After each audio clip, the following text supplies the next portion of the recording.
public hearing for the updated stormwater bylaw and regulations. So, Grace or Mary, do you have the public hearing notice? I didn't have a chance to find it. Did you find it, Grace? No, that's not good. It didn't make it in the Google Drive either. Great. Give me a second here.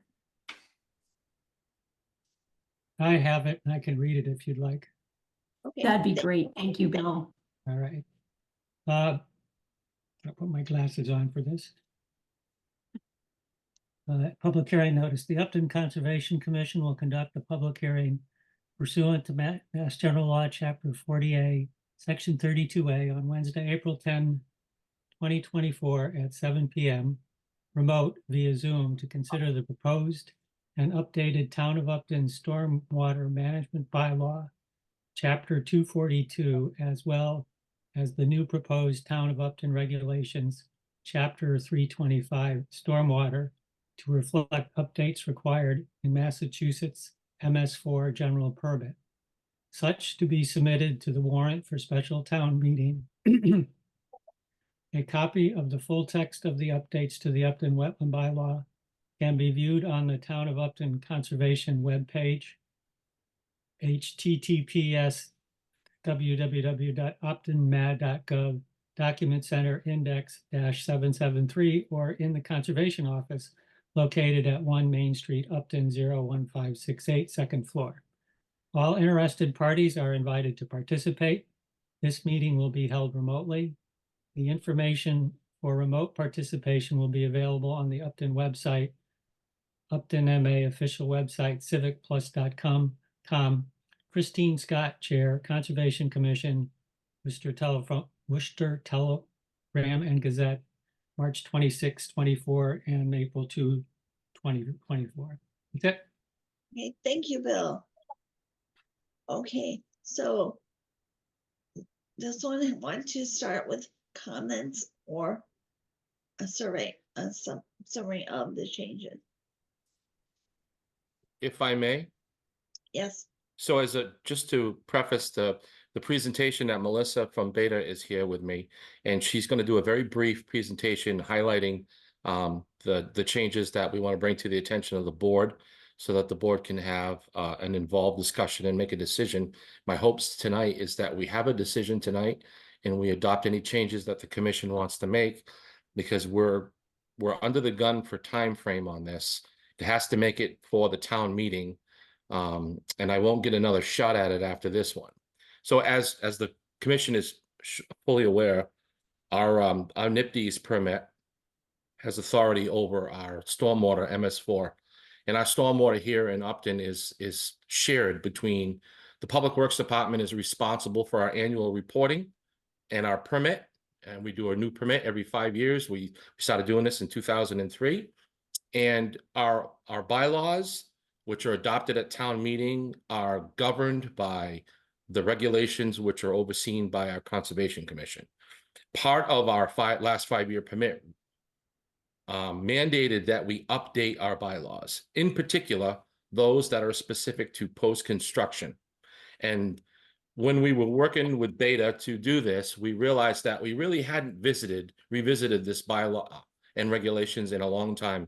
We had kind of an outdated regulation. Beta is, my humble opinion, is one of the authorities in New England on stormwater. They do a fantastic job. We've been using for years. Most of the communities in New England use Beta for their go-to for their regulations. And so I asked them to update all of our regulation format to make it more suitable for what we see today in most of the communities and cities and towns in the Commonwealth. So having said that, I'm going to turn it over to Melissa, because I know you have a very busy agenda. And Melissa and I met with Mary earlier, so we kind of have an idea of the things we needed to talk about and highlight. And I'm going to turn it over to Melissa, if it's okay with the chair, and let her do her presentation. Thank you, Dennis. All right, Melissa, it's all yours now. All right, thank you so much. Melissa Recast from Beta Group. As Dennis said, we've been working in the town for quite a while now. I'm going to see if I can share my screen. I just have a brief presentation. To hit the highlights here. Can you all see my screen, Yes, the presentation? Okay. All right, so the MS4 permit and kind of the town status, just to give a brief overview. The MS4 permit comes from the Clean Water Act. Here I have MS4 is for municipal separate storm sewer system, the drainage system in town.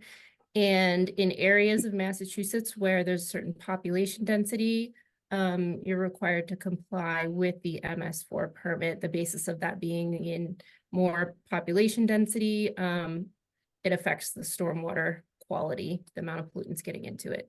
So for Upton, you have the West River and the Mill River that are both impaired for metals, nutrient, and West River's also impaired for nutrients and chloride. And then they're tributary to the Blackstone River, which has metals, E. coli, phosphorus, turbidity. So these are the things that the town has to deal with. And as you can see on the map here, it is not your entire town that's in the MS4 area. It's based on population, around Main Street here, this hatched area.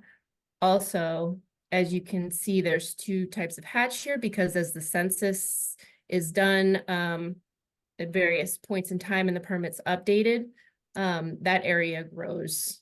It's grown from 2000 is the hatch here. And then in 2010, it was updated to include more areas. So we only expect this to become a bigger lift for the town as more of the town is developed.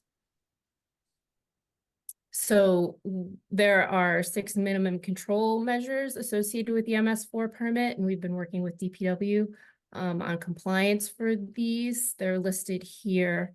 Most of what we do with DPW is associated with good housekeeping and maintaining the drainage system. So minimum control measures 4 and 5 have to do with regulations of during construction and then new and redevelopment post-construction. So the permit requires that additional regulations be put into place for stormwater management systems. A couple items here that are required, that are not currently in your regs and need to be updated are the requirements for standards such as retention. Removal of TSS has been increased to 90% and 80% for redevelopment, 90% for new development. And then total phosphorus annual load reduction, removal of 60% for new development, 50% for redevelopment. Couple of the other things related to regulations that are, were there in the past but need to be ramped up are it's not sufficient to just do maximum extent practical anymore for a lot of these redevelopment projects. They really need to be doing more because that is where we are going to improve our water quality, is where the development exists now. And making those sites better. There's also an emphasis on LID techniques and BMPs to address those specific pollutants of concern. And then, of course, inspection of construction sites for erosion control, and then the follow-up for as-builts, BMP maintenance, and record collection. So these are the things that the permit is requiring towns to add to or increase in their existing stormwater regulations. So I just wanted to hit the key changes that we're proposing with the revised bylaw and regulation package that you have. So as you know, you had a bylaw and a regulation, these two companion documents. However, there's a lot of overlap in those two documents and a lot of repeating things. It's a little difficult to follow. So these new bylaw and regulations package that we've provided to you organizes it so it's a little easier to follow. There are 3 articles. The first is general provisions. The second is very specific to illicit discharge. regulations and prohibiting them. And then Article 3 is the stormwater management review process that you all go through with proposed projects. The way these are organized and put together, we worked with, as Dennis said, many communities. We worked with the Neponset River Watershed Association to come up with this package of bylaws and regulations. So there's communities within that watershed and outside of that watershed that have already have this bylaw and regulation package in place and have been using it for a number of years now. So we feel like it's actually been fine-tuned a couple times over the last couple of years as we've seen communities use them and we've improved them over time. So we feel pretty good about the setup that we have here. So another proposed change that we have is the review thresholds. So in looking at your existing thresholds, you have notification for 5,000 square feet to an acre or 100 cubic yards or more of stockpile. And then you have a full permit process for 1 acre or more or alteration of drainage areas. And then kind of sprinkled in your erosion control plan requirements, you have significant impact projects, I noticed, that have many different triggers to get that erosion control plan review done. So the review thresholds that we have in the proposed bylaw kind of simplifies that. It has 1,500 square feet to 20,000 square feet for that administrative review. So that the idea there is to capture all those significant impact projects that you're looking to get reviewed under the erosion control plans, and they have to submit that and get that reviewed through your agent.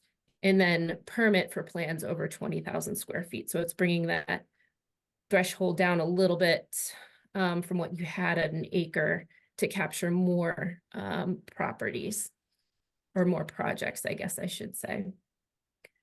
The proposed bylaw and regulation meets those MS4 standard requirements for retention, TSS, and phosphorus reduction. It updates the definitions and makes sure that your regulations and your bylaw are compliant with what MS4 is requiring. And then lastly, the proposed regulations include additional improvements such as increased rainfall data, some soil testing requirements, and just current engineering design practices that we found are helpful for the peer review process and to make better projects, as we see these weather changes. These are all things also that will be consistent with the new Wetland Protection Act stormwater regs that are coming out soon. So just to kind of close out my presentation here, the benefits of the bylaw and regulations are really for MS4 compliance. You have to update to their standards to make it easier to follow for applicants, for your agent, and for review staff. Moving content out of the bylaw and into the regulations, so that'll allow for easier updates in the future. You don't have to go back to town meeting. You make tweaks to what's in the regulations. As I said, it will be consistent with the Wetland Protection Act stormwater regulation updates that we anticipate.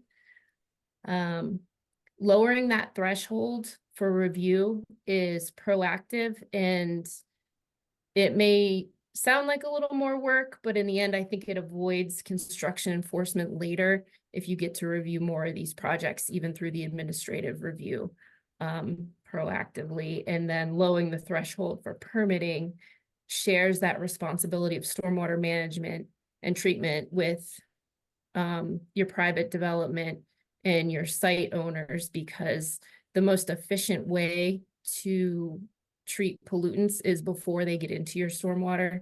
Once they get into your stormwater, then it becomes your DPW's problem to deal with, because when it's coming out that pipe at the end, they have to meet these requirements under the MS4 permit. So if you can bring that threshold down and get more more projects reviewed under your permit process, then it shares that responsibility for stormwater management and preventing the pollutants from getting into the waters to begin with. So that's what I have for a presentation and overview. I know you have a busy agenda, but I want to make sure to leave time for questions if anyone has specific questions on the package that's presented, or any comments for us. Thank you, Alyssa. Do we have questions or comments for Melissa or Dennis?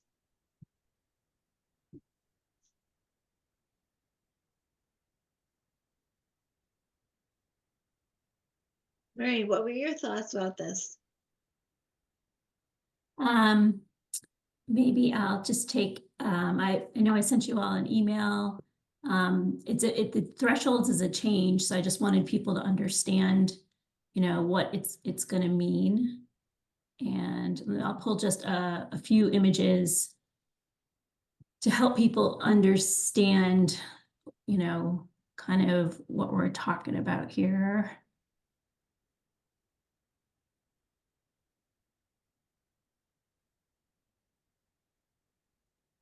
All right, so this is a new single family house going in. It's just at approximately an acre. Here's another one. This, we might remember this was a recent determination we did at 44 Hartford Ave North. And so this one is just over 5,000 square feet. So just to give you an idea of what types of things would be included. Here's two more single family houses. You'll see this one is well over an acre. This one is under an acre in the disturbance. I only found one single family house that was below that 20,000 square foot threshold. I mean, I'm sure there's more. This was just a quick, so I think for most new single family houses, we'd see them as a permit before the board, including a butter notification and public hearing, kind of like an NOI, basically, except without the form. So it's basically on that level of what would appear before the board. So it gives us a lot of review power, makes, you know, sure that, you know, stormwater is properly implemented. And let me just, here's another small one. So this is just shows the lower end of the threshold. This is a garage that's going in on someone's property. And so this would be something that would be reviewed by me administratively if we go with the 1,500 square feet as the low end for a threshold. So just to give you guys an idea of what the changes would be. So it gives us a lot more latitude in looking at making sure every project has erosion controls and looking at the stormwater that's going off on these lots and catching, like, for example, this one, I did talk to this gentleman, but I feel like he went closer to the buffer zone because the wetland's over here than he should have. His garage is outside of it, but he did extra clearing. So it does get us on more properties and stuff like that. So I just, like I said, I want the board to consider, I think it will be, you know, more public hearings for new single family homes at that 20,000 square foot. We could maybe make it 30, which would be in the middle between the 20,000 and our old threshold of an acre. So, and the low end, you guys can think about that too. Those would be things, anything between 1,500 and 20,000, I would be reviewing in the office. So right now, I'm just, right now I've been reviewing things administratively that have been more than the 5,000 square feet. So.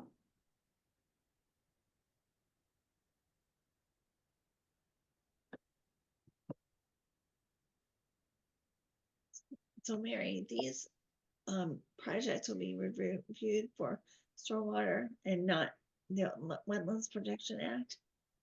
Or both? Yeah, these, well, if there was wetlands on the property, it would not require, then they wouldn't have to get this stormwater permit. I think it's the same as it is now. So if there were wetlands, we would review it as we have been. But we'll end up looking at a lot of, almost every new construction in town in one way or another, every new single family home would fall under this pretty much in some form or another, either review by me or review by the board. I mean, it seems like most new single family homes are disturbing more than 20,000 square feet of,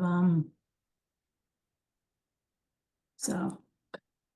Thank you. And I forgot to ask Amy, like how many new single family homes, because I end up approving the building permits for them. We are looking at a lot of them already, so just maybe not in as much detail.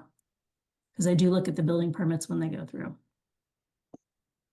Do you have other questions or discussion points? Yeah, Spike, I have a question or two. I know we don't have a lot of time, maybe to go into the weeds too much, but I just want one clarification. I think you know the answer to this, but this does apply to the whole town, not just the MS4 area that was hatched in the presentation. That's correct, right? That's correct. Okay.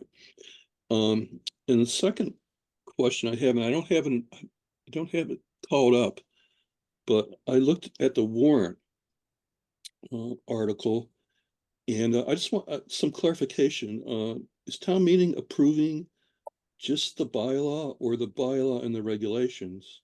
And the way the actual bylaw is written right now is that the commission is the stormwater authority, and they're supposed to approve the regulations. So what are we asking town meeting to do? You're asking town meeting to approve the bylaw, and the commission is the authority. Right, and I think someone should be ready to make that clearer when the warrant, when the article is read. I don't have it in front of me, but I can look it up in a minute. But the article, I think, mentions regulations, which is a little bit confusing. So the warrant article. I mean. Sure, I'll revisit that, Mike, with the town manager and Beta, and just take a look at the way we wrote it. Maybe we can put some additional information to clarify that a little better, but That is just the bylaw. The commission is the authority for the regulation. Understand, yeah. And then I had one question. I was actually looking at the bylaw, and there's a reference in there for H2C112 watershed. I'm not sure that's explained anywhere. Maybe I missed it, but it's actually in the definitions for offsite compliance. Mm-hmm. You know, what is that? Is that defined somewhere else, or is it just? Let me double check.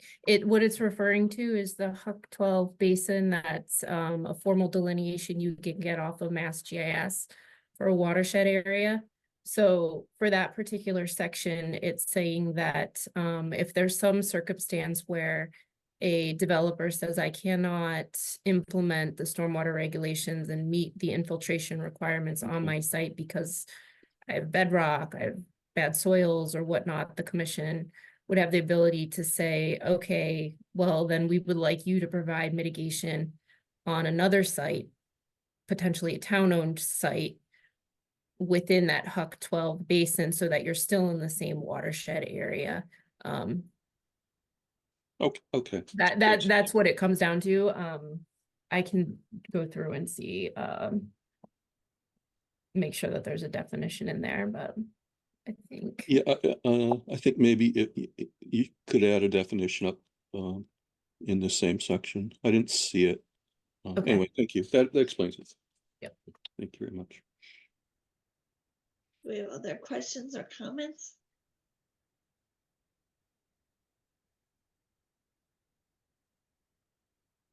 I have a question, Sandy LaJoy.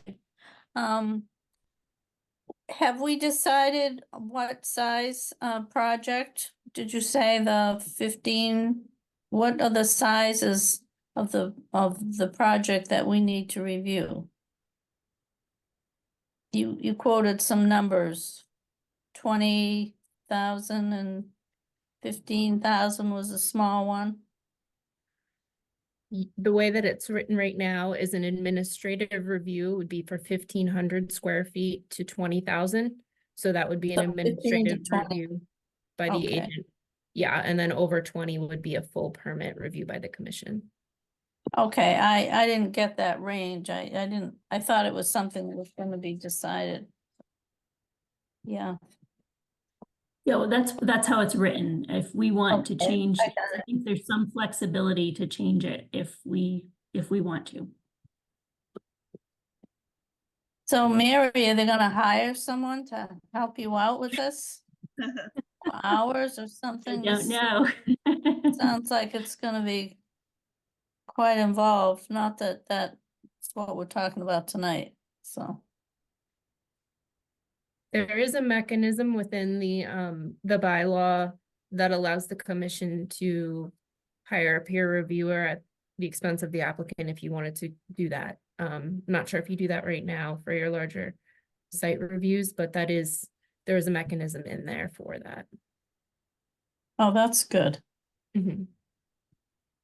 We have other questions or comments tonight?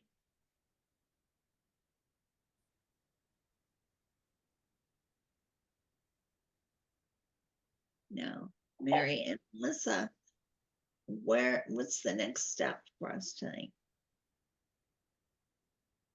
I think Dennis would like it if we vote to recommend that these get approved at town meeting. That's the next step for us. Either that or we continue it to the next meeting, but that leaves us very little time. So, My hope through the chair is that you recommend it tonight with any changes that you would like. And keep in mind, I'm going to reiterate, these are your regulations. So I want you to be comfortable with them. But I'm kind of under the gun for time. Does anyone have questions or comments about the changes that we Um, reviewed? I just had a question. This is David. So Mary, since you'd be bearing the brunt of this, do you think the 1,500 square feet is maybe a little too low? I mean, do you think, is it worth getting those or? 1,500 and maybe a little low. I mean, I think,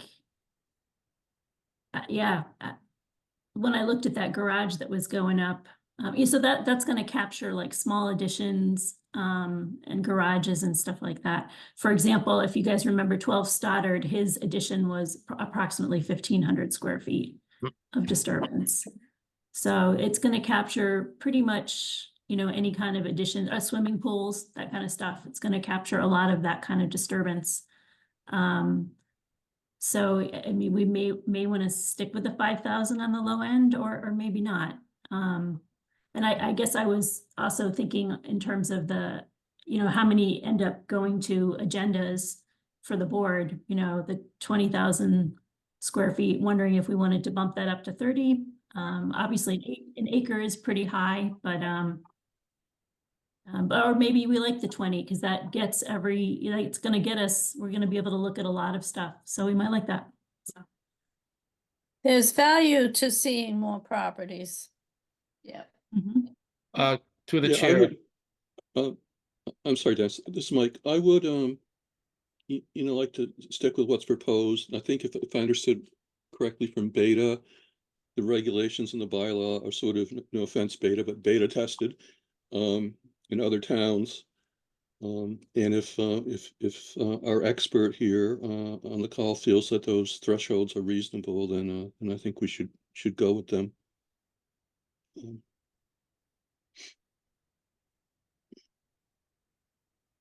Are you making a motion? Well, no, I'm not yet. I do have a I do have a question about regulations and bylaw on the town meeting warrant.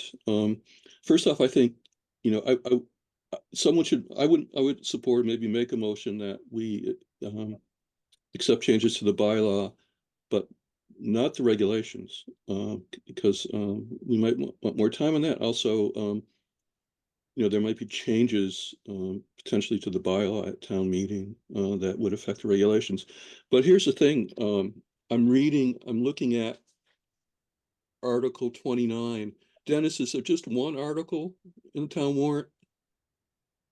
that's it. All right, well then there's a little bit of a concern here. I'm reading it and it doesn't mention bylaw. It just says the title is Post-Construction Stormwater Management Regulations. And then it mentions regulations, and it mentions regulations again. And it doesn't mention bylaw anywhere. I think you need to get with our town manager, and maybe even town council, to see if there's a significant problem here. I think we had council review it, but I'll go back and take a look at that, Mike. Yeah. And I'm certain that the objective on town floor is the bylaw. And the I understand. bylaw refers to the regulations. I understand that, but you've got a warrant article that's not informing the public that there's proposed changes to the town bylaw right now. It Well, doesn't, actually, the it word does. bylaw is not anywhere in that article. It's in the first sentence, Mike. Oh, it is in there. All right, excuse me. To revise, no, okay, correct. I missed that. Entitled stormwater management. All right. And if through the chair. And, okay, here's the problem. You know, yeah, thanks, Bill. It is in there. I missed that first sentence. I'm reading it, but then it goes on to talk about regulations too. So, I think I don't know. I think the change I would make is that we ask town meeting just to approve the bylaw, assuming that, this article is okay as written. It does say bylaw once, but I wish the heading didn't say regulations. It says post-construction stormwater management regulations, not bylaw. So I'll anyway, circle back around to that tomorrow okay. and But, get clarity on that. But Dennis, would you be okay if we, if we just propose to town meeting changes to the bylaw rather than regulations, and let the regulations go to a Conservation Commission hearing? Let me answer your question with a question to Melissa. Melissa, for assisting the commission with a better understanding of the process, let's say that the meeting goes through tonight and the commission approves the regulations, the town meeting goes through and approves the bylaw. How soon and through what process could this commission make changes or tweaks to that current regulation? So let's say, for instance, Mary starts reviewing a lot more than she anticipated she was going to have to, and her worst fear came true, and the 1,500 criteria is just too much. It's throwing too much at her. How soon and what kind of a process would be required for this commission to change that? So, I agree, town meeting should be approving the bylaw, and the bylaw would include that threshold for 1,500 to 20,000. So in order to change that threshold, you would have to go back to town meeting to increase that. The regulations, if you get the bylaw in place at town meeting, I think the commission can go through the process of the regulation through your public hearing and adopting that. You can take a little time.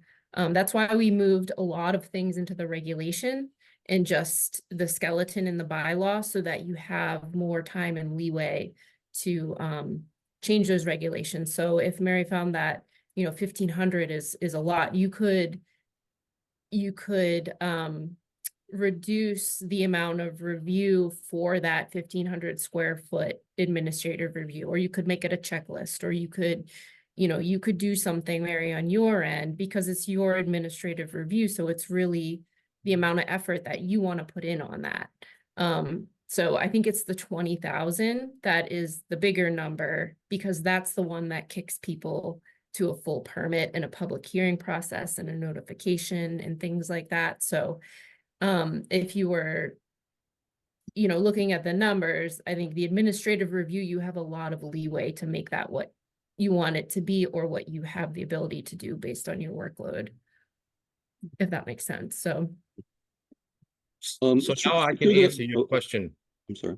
Go ahead, Dennis. I'm sorry. So now I can answer your question now that the commission has heard that.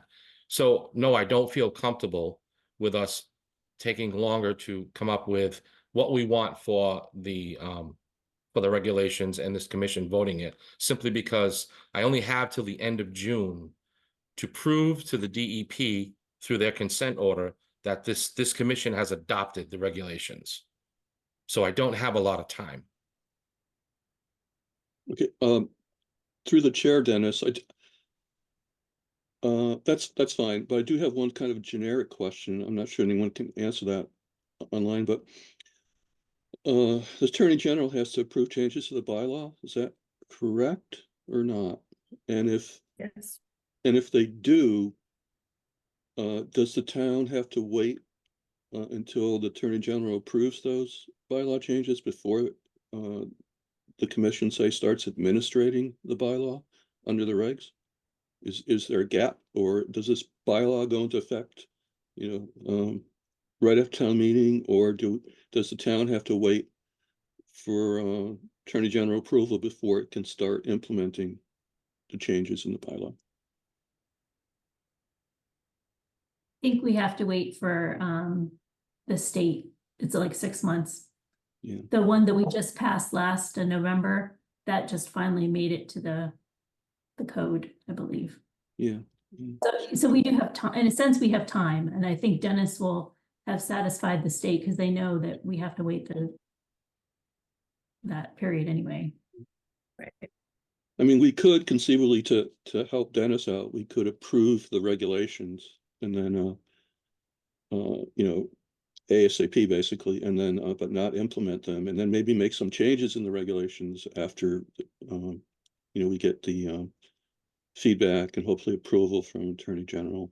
So, I mean, I guess we're not expecting much trouble from Attorney General, I would guess, Melissa, since this is kind of something that's been approved in other towns pretty much, right, according to what you said. So Correct. Yeah.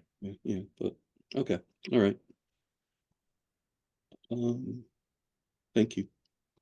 So with that said, do we have a motion to accept the bylaw changes? I'll make that motion. To Second.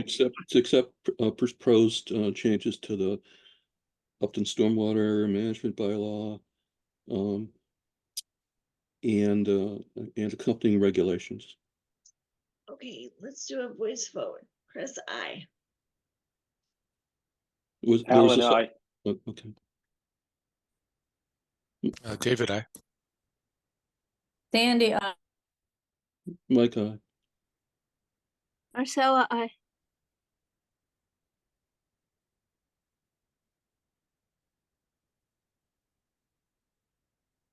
Is a unanimous vote of the commission. Thank you. You're welcome. Okay, nice job. And thank you, Dennis, Mary, and Melissa, for working on this. Thank you for your time. Thank you.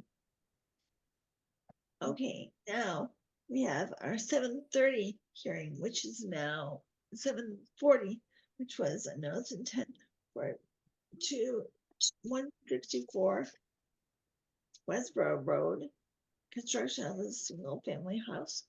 Now, Mary or Grace, do you have the wording for this? I do. I have all the rest. Okay. Notice is hereby given in accordance with the Wetlands Protection Act that the Upton Conservation Commission will hold the following public hearing on Wednesday, April 10th, 2024, at 7:30 p.m. Notice of intent filed by Mary Ann and Peter O'Connor for the construction of a single-family residence with associated site improvements at 164 Westboro Road, map 8, lot 37. And I believe I need to invite people to be panelists. Now, while Mary's doing that, I'm just going to say for people who are attending the meeting, please tell us your name and where you're located. Yes, good evening. Peter Bemis, Engineer and Design Consultants. So I'm here on behalf of the O'Connors. These folks currently live in New York, and they plan on building their dream home here at 164 Westboro Road. We did get our DEP file number today after quite a bit of persistence in trying to reach somebody at DEP. So we're 311-817. If you could make note of that. And I don't know if you wish to share a screen with the plans, or you want me to do that. I'm prepared to do it either way. So Mary, do you want to bring up the plan? I'll let you do it, and I Okay. just allow, so hopefully you can do it. Okay, very good. I will go to share. And share. And presuming that you can see that now on your screen? Yes, Okay, great. So Westboro Road is here to the east. South is the bottom of the sheet, north is the top of the sheet, west to the left. As you come in off of Westboro Road, we've got an isolated wetland that's located in this position on the lot. We're proposing to use an existing cart path that comes into this site. This site has had some history. There's actually a septic tank out here. I'm not sure to what extent that history was, if there had been some agricultural past and they were using some sort of facility here. But there's definitely an existing septic tank there. And where this cart path goes pretty much through the lot. So we're pretty much following it with our proposed roadway system. So we're minimizing impacts by doing so. On the south side of our driveway, we'll be pitching our stormwater away from the isolated wetland here. And we have a filter strip along this entire edge of the driveway. We're proposing a barn in this position here. To the west of the barn, there's the proposed well. So that's going to be located here. You'll continue down with the driveway. We've done soil testing on the lot. This is our reserve area for our septic. The primary area is here. So this is where the leaching area will be constructed. The driveway would come down. There's a small drop off here in the front of the building and then a driveway entering on the left. Wetland resource area here is in the back. That is the 100-foot buffer zone is actually our limit of work. So we're not actually proposing any work in the buffer zone to this bordering resource area. The dwelling is located in this position here. So it's 100% in upland. We've got stormwater mitigation by taking our roof leaders and we'll be infiltrating stormwater in this position here and in this position here and here and another one in the rear. So there's 4 of them. We also have incorporated a filter strip around our proposed barn. The barn's likely to have gables on its east and west sides and then a shed dormer on its south side. So we've got it on the 3 sides that will receive stormwater off the roof. We are proposing a planting strip along our common abutter to the north. And the other thing that I've proposed to do is to put some boulders. We'll get plenty of rocks from this site. Along the right side of our driveway so that the commission would have a permanent immovable barrier, if you will. These are going to be placed 40 feet on center as shown on the plan so that we can mark that limit of work. And then this existing stone wall here is being maintained. There's another stone wall here on the south side of our driveway. There's an existing break through the middle where our driveway will go. So this stone wall would actually stay in place as well. And there's no work proposed in this 100-foot buffer zone on this side of the resource. We are at the 30-foot buffer on this side. And basically this isolated area is receiving stormwater from Westboro Road. So this time of year, this will get water. It'll be wet. In the summertime, it'll be dry. And this area does meet the requirements of your local bylaw and not of the state's requirements. There's a 3-sheet set. The first sheet of the plan set was an existing conditions plan, so it was devoid of any design information. It just showed the test pits that we completed. And the 3rd sheet is a standalone stormwater management plan. We will need a NEPDES permit from EPA for this project because we will be altering more than 1 acre of land. So there's a standalone plan with a stormwater management provisions and operation and maintenance plan for governing activities through the construction period and then long-term maintenance because we will have some stormwater mitigation systems that will be here for basically the life of the project. I'd be happy to answer any questions if you have any. Thank you for the time.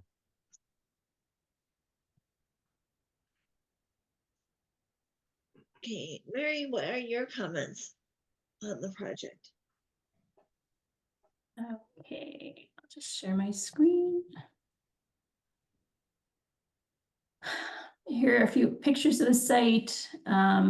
It's fairly open at the moment, maybe used to be a field.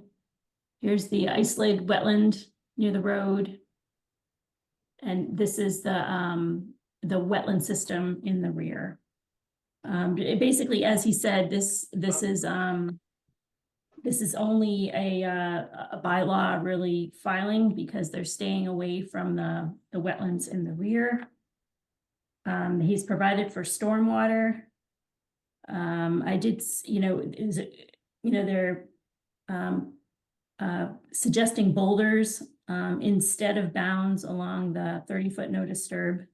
This will require a waiver of our 50-foot no build because the driveway does fall within the 50-foot no build. He definitely has adequate erosion controls, etc., and they're doing a construction entrance. And I did notice there's a stone wall on the plans near the leach field. Is that going to be disturbed at all? Right, no, we're tying into that stone wall. If you'd like, I can bring the plan back. Okay, thank you, Mary. So, yep, that's the existing conditions. Can we just go to the second sheet? So you can see that our contours do stop at the stone wall. But we are proposing the erosion control barrier to go to the rear of it. So in all likelihood, we may repurpose these stones here because we're proposing to put a wall along the edge of our driveway. But from this point back, they will stay where they are. The main purpose in here is that there's a tree line that's along that stone wall, and all of the trees are either diseased or deceased, one or the other. They're not in very good condition at all. There's not a crown from the tree. So we need to remove those. And the prudent way to do that is to put the erosion control behind it. These trees, the trees are growing around the stones. So it's going to be kind of almost impossible to leave the stump in place and the stones. So they will be altered in order to create a nice landscape for the yard. It's a lovely view as you go to the west down into the valley where the wetlands are. So we're doing the work within the limits that, we're not even going it within all of the 100-foot buffer zone. We're just going to the point where we need to for the project. So they have some views to the west. Yeah, and one other comment, and I have, and maybe we want to just leave this be, but within the 100-foot buffer zone, there are a lot of invasives. There's a ton of bittersweet and multiflora rose kind of, within that 100-foot buffer. And I don't know how the applicant feels about it or what the board would think. It would be a lot of work. The folks plan on living here for the rest of their days. They've said that to me. So, we could certainly, I guess what I'd like to do, if you don't mind, is maybe put a provision in your order that allows us to do this through staff. We would consult with Mary and we could come up with a plan. I don't want to obligate them to do more than they necessarily had chosen to do because it can be expensive and to be worthwhile, you have to be persistent. But at the same time, it'd be very much worthwhile to pursue.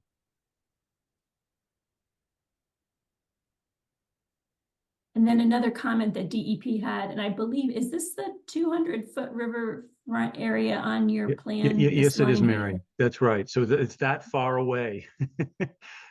Right. This is an 11-acre property. I should have started with that. It's a very large piece, and this goes up to the land that the state recently acquired. This basically, the other half of this was the proposal for that solar farm that was abandoned a few years back. Yeah, and so one of the state comments was making sure that the riverfront area was calculated from the right point, but I feel like the house is so far away, I don't know that comment makes a lot of difference. And I can assure you it actually was. We were involved in the original survey work for that solar farm, and we did analyze where that bank limit was with the wetland consultant at that time. And we actually did survey work along that bank. So we we knew exactly where it was. Yeah, and was there any other DEP comments? I'm trying to remember. I guess I can pull it up. I didn't recall. I was just happy to get the number. I had been chasing them for a while. Yep, so mean annual high water is how we had done that. And it was not the center line of the stream. And if you'd like, I can give you the data going back to that point. Okay, no, that's fine. I think it's far enough away that I'm satisfied. Yeah, it's going to be Uh, another almost 150 feet to that line. Right. So Yeah. there's no way we're off that much. Yeah. Yeah, and I think the other comments,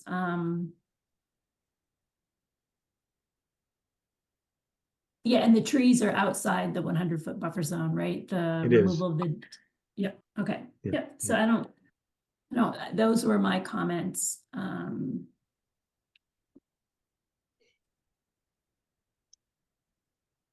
Because Through the chair, it's Mike. So one question, do you know what species those dead and dying trees are? Are they ash or something I think else? a few of them were ash for sure. Past that, I don't know, but there was some ash there for sure, Okay. which I think is the it's that so The a beetle. boar. There's a boar that's affecting them. Yeah. Um, And what kind of diameter are those dead trees? There's a couple of them that are about 24 to 36 inches. Yeah, so they're good. That's why we needed to put the erosion control behind it. Yeah, I wouldn't necessarily want this to be a condition, but just, consider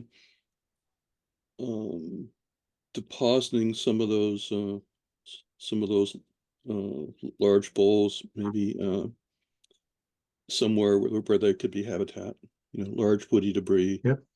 Yeah, I'm a basically. firm believer in that. Yep, I So- have no problem Yeah. with leaving up stump trees, And snags. that- It's all good that stuff. might, yeah, and it might be actually cheaper for the homeowner rather than having them carved off and chipped or whatever, but Okay. anyway, it's always nice when you can add some large woody material to the forest floor, if you have that opportunity. So, thank you.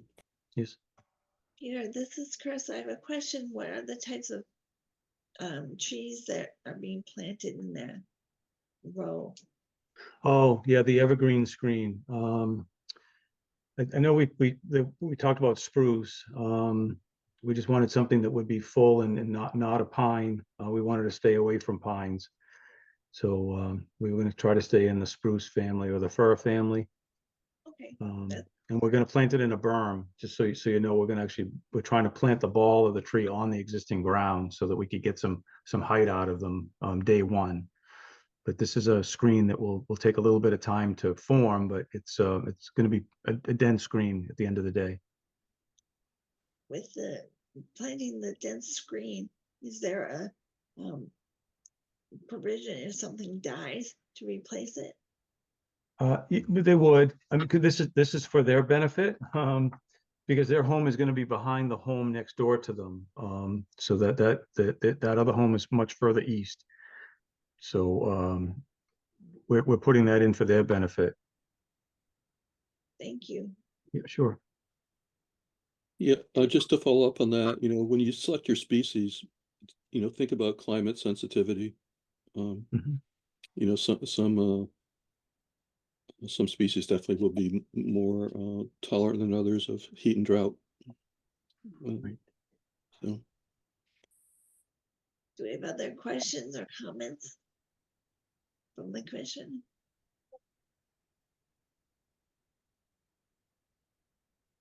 Any other questions or comments from the audience?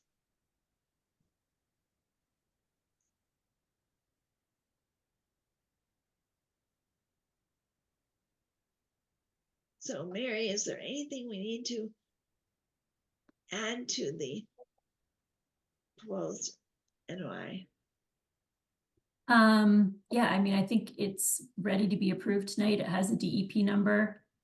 I think you guys are gonna need to vote on a waiver, for the 50-foot no build setback for the driveway. And also decide if, I know you often want bounds, they are proposing boulders along the 30-foot no disturb, and just make a decision on that. That would be it. Thank you. Do we have a motion to accept a waiver for the 50-foot no build zone?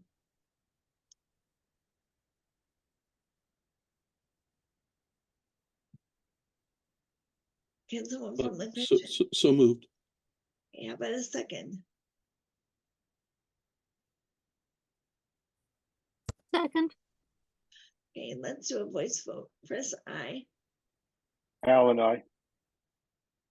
David, Mike, aye. Marcella, I.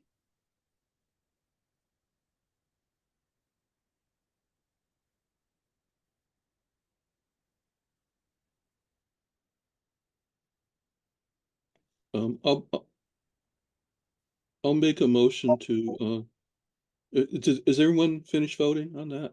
I'm sorry. Alan's here. I don't know if he's having issues speaking, but I think. I thought I Sandy. thought- No, I said I. Okay. Yeah, I Oh, think okay, Sandy sorry. did not have. Sandy looks like she's muted on the. We see her trying to talk, but we're not hearing anything. Thumbs up for I, thumbs down for nay.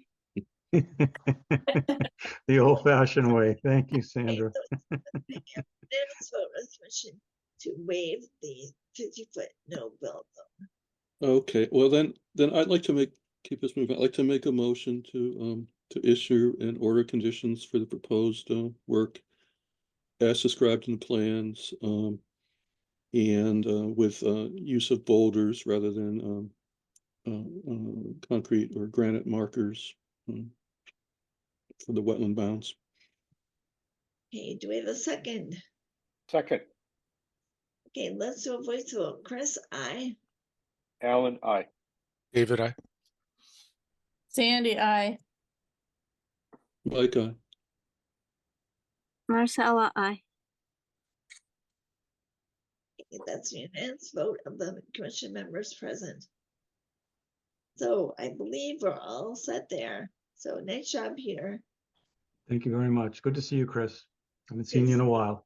I know. And Mary will get in touch with you when the paperwork is done. Very good. So, Okay, thank you. have a good night. You too. Thank you.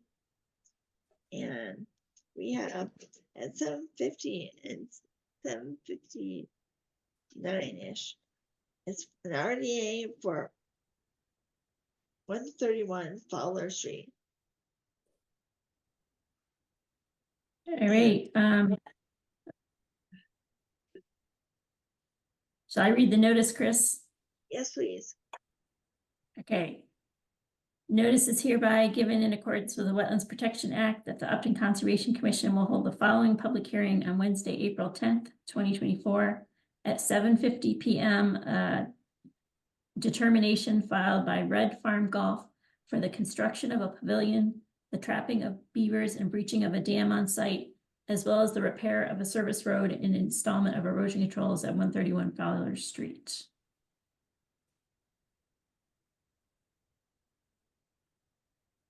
All right, and we should. Is someone here representing the applicant? Yes. Patrick Davidson, or yeah, Patrick Davidson is here, and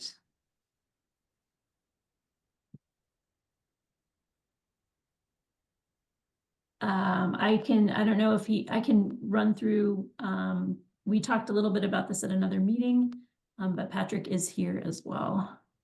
I was muted, I'm sorry. Yeah, okay. Why don't I pull up my staff review and we can talk through that.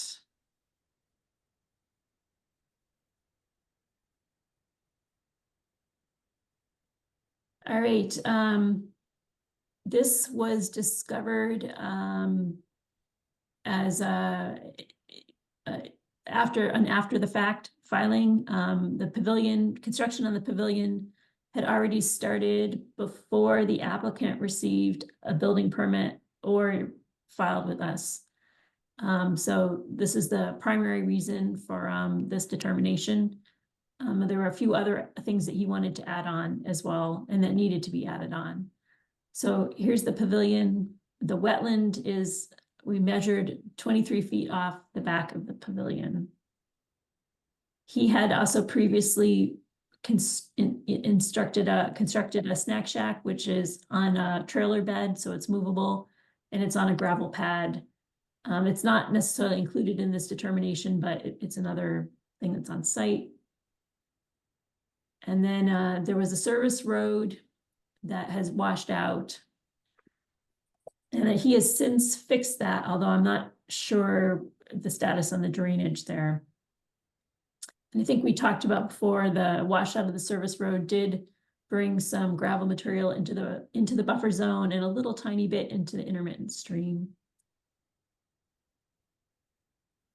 And this is a beaver dam on site that he would like to breach because it is causing flooding on his golf course. And look at an aerial, help you, give you a visualization of where everything is. So here's the golf course. This is that snack shack that was already constructed. The pavilion is right here. The access road is right here, right next to Davidson Pond. And this is the intermittent stream that got a little bit of damage to it. These pink lines are showing approximately 200 feet from Warren Brook. There is riverfront area on this property, although this pink line is much more. So the pavilion was not constructed within riverfront area. The riverfront area line would go about here. The beaver dam that he wants to breach, you can see it pretty clearly right here. And that's causing some flooding in this area. And there may be another one actually down here. There might be more that you can't see. I feel like there was one down here as well. The one that's causing big trouble for us and the neighbors is closer to Fowler Street. Down this section, right? Yes. So I think this property is subject to both the Wetland Protection Act and the bylaw. The pavilion, as constructed, will require a waiver from Upton's 30-foot no build zone. Something to consider is if the board would want any kind of bounds. As you can see, it's a very large property. Wetlands are all along here, intermittent stream there, Warren Brook here, and obviously Davidson Pond is over here. So it's something to think about. And at the moment, I don't think, because most of the work is done, I'm not sure that any erosion controls would need to be installed except for at the service road to try and stabilize that area and ensure there's not further washout. And the other issue was storage of the artificial turf.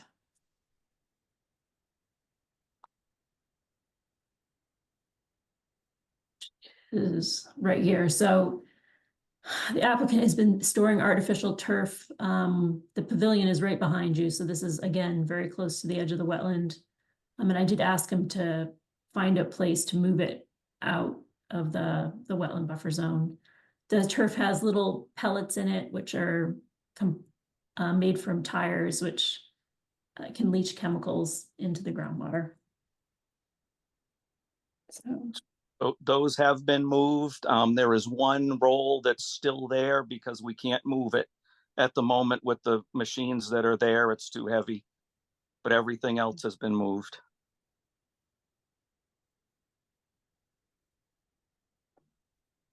And I can show, he had sent me some pictures. I haven't been out to the site since this day, but he did send me pictures of the fixed service road.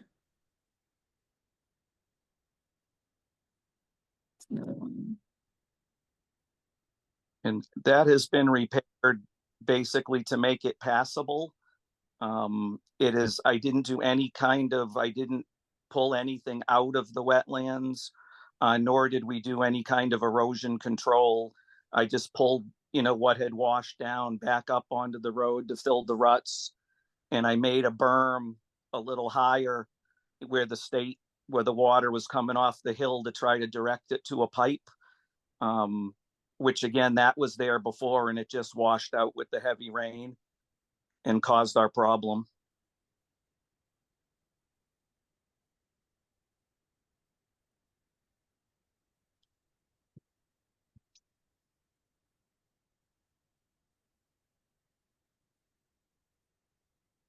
I guess another thing that the board could consider is, since, the pavilion came in so close to the resource area, the board could ask for some kind of mitigation in terms of plantings or something in another area. Although he does have a tight, I think he's using pretty much all of his area that's not wetland, although there might be an area that could be restored. Maybe even along the pond there, that'd be nice to put some plantings along there. I hadn't thought too far ahead about that, and I don't think it would be very easy to move the pavilion. He's got it sitting on sonotubes and it would be hard to move it out of the 30-foot no disturb. But.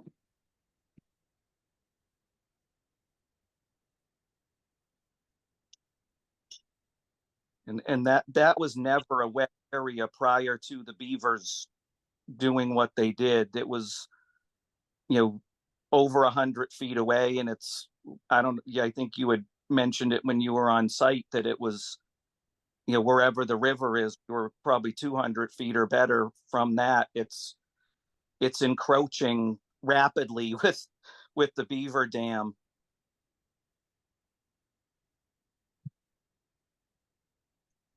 Couple of questions regarding the beavers. You mentioned that the neighbors are having issues as well. What's going on over there? The neighbors across the brook, the dams that are on our property are causing their problems with their yards as well. And they had contacted me about the first of the year, asking if I would be willing to do something about it. And, that kind of started this process, and it's just, it's kind of evolved, but that's how it all began. And, it's dams on our property that's causing problems for them on the other part of Fowler and Mechanic. So it's flooding their yards, but it's not compromising their septic systems or doing damage to their home or anything like that? They were not specific. Okay. Have you considered looking at the possibility of a beaver deceiver as opposed to breaching the dam? We've used beaver deceivers in a number of other locations on the property, and it's been marginal at best. Because trapping the beavers and destroying the dam is not a very permanent solution. They will come back. Absolutely. And we've had that problem elsewhere as, also. They seem to go away when they've run out of food. Mary and I had walked around with that. And you can see where they were when they left, and they went another place and they left. And, you're right. It hasn't been a permanent thing. They kind of move around. It seems to be where there's food. And unfortunately, where they are right now is, again, causing us problems for the pavilion. Our first fairway is flooded, and it's causing troubles for the neighbors. And where you see, I'm pointing like you guys can see it, you can see further back where the big dam is and the big backup is, that is not causing problems for the golf course. but I'm assuming that's part of what they're talking about damaging their yard, because the property on Mechanic Street is actually lower than where the golf course is on Fowler. So it would have to, the water would probably have to rise 4 or 5 feet to become a problem for us in that area. But it's definitely lower towards Mechanic Street. And so that while it's not a problem for us, it's a dam that's on our property that's causing a problem for them.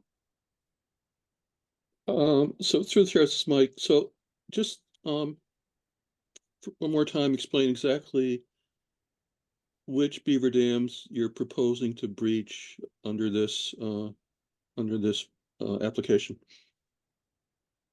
Is Okay, it just the one near Fowler? the one that you can see that's blatant in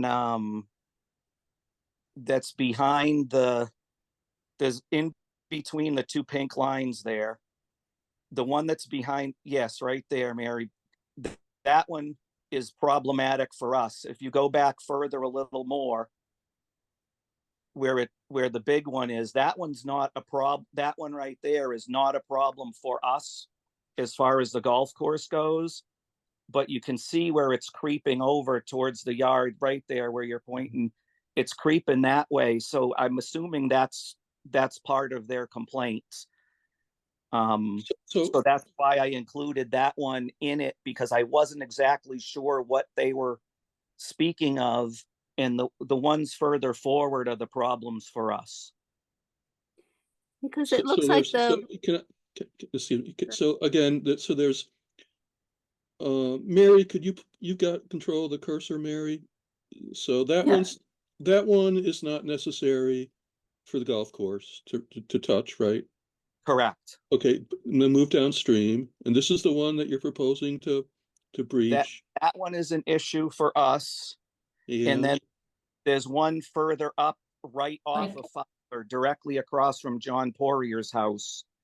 Okay. That is the one that's flooding our pavilion area. I'm on my phone, I apologize, so everything's really small.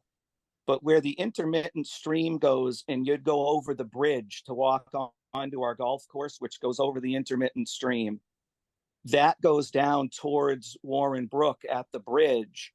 And there's a dam between our bridge and the Warren Brook Bridge on Fowler Street that was just repaired. So all that water that's running off what would be from Davidson Pond and elsewhere is what's building all up behind our pavilion, which is bringing the water close, and that's what's flooding our first fairway. And I think part of that is also that next one back, because the water's trying to find its way around that where it can't really go. You're right there, Mary.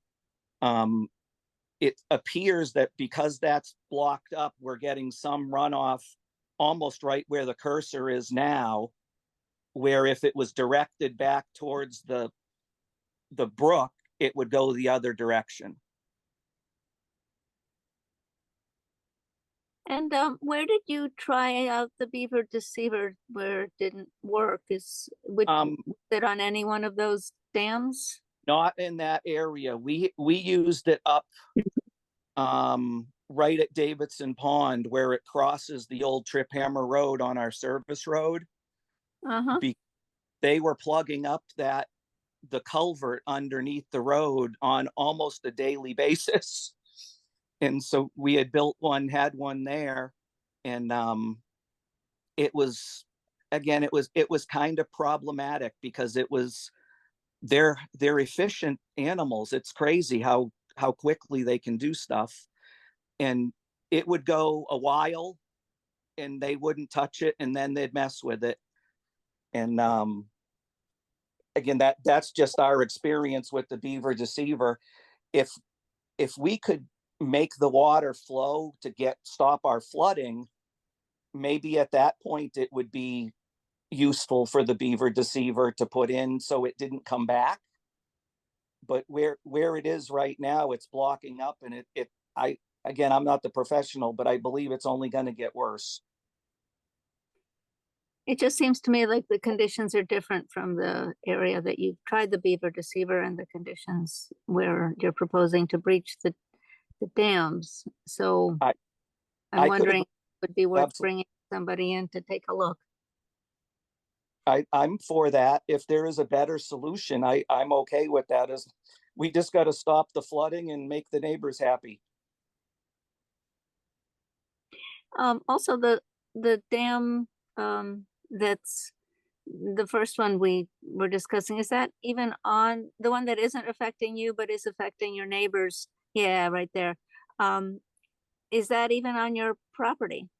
That Yes. doesn't look like, okay, so that, because the property line looks like it.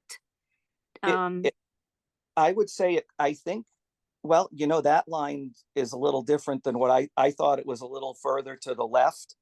Okay, But yeah, part of it be on ours and part of it would be on elsewhere if you go by that line that's there.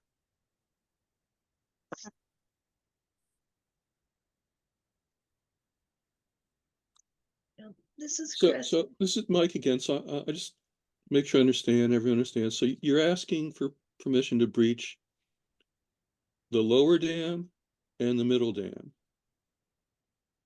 What about the upper dam?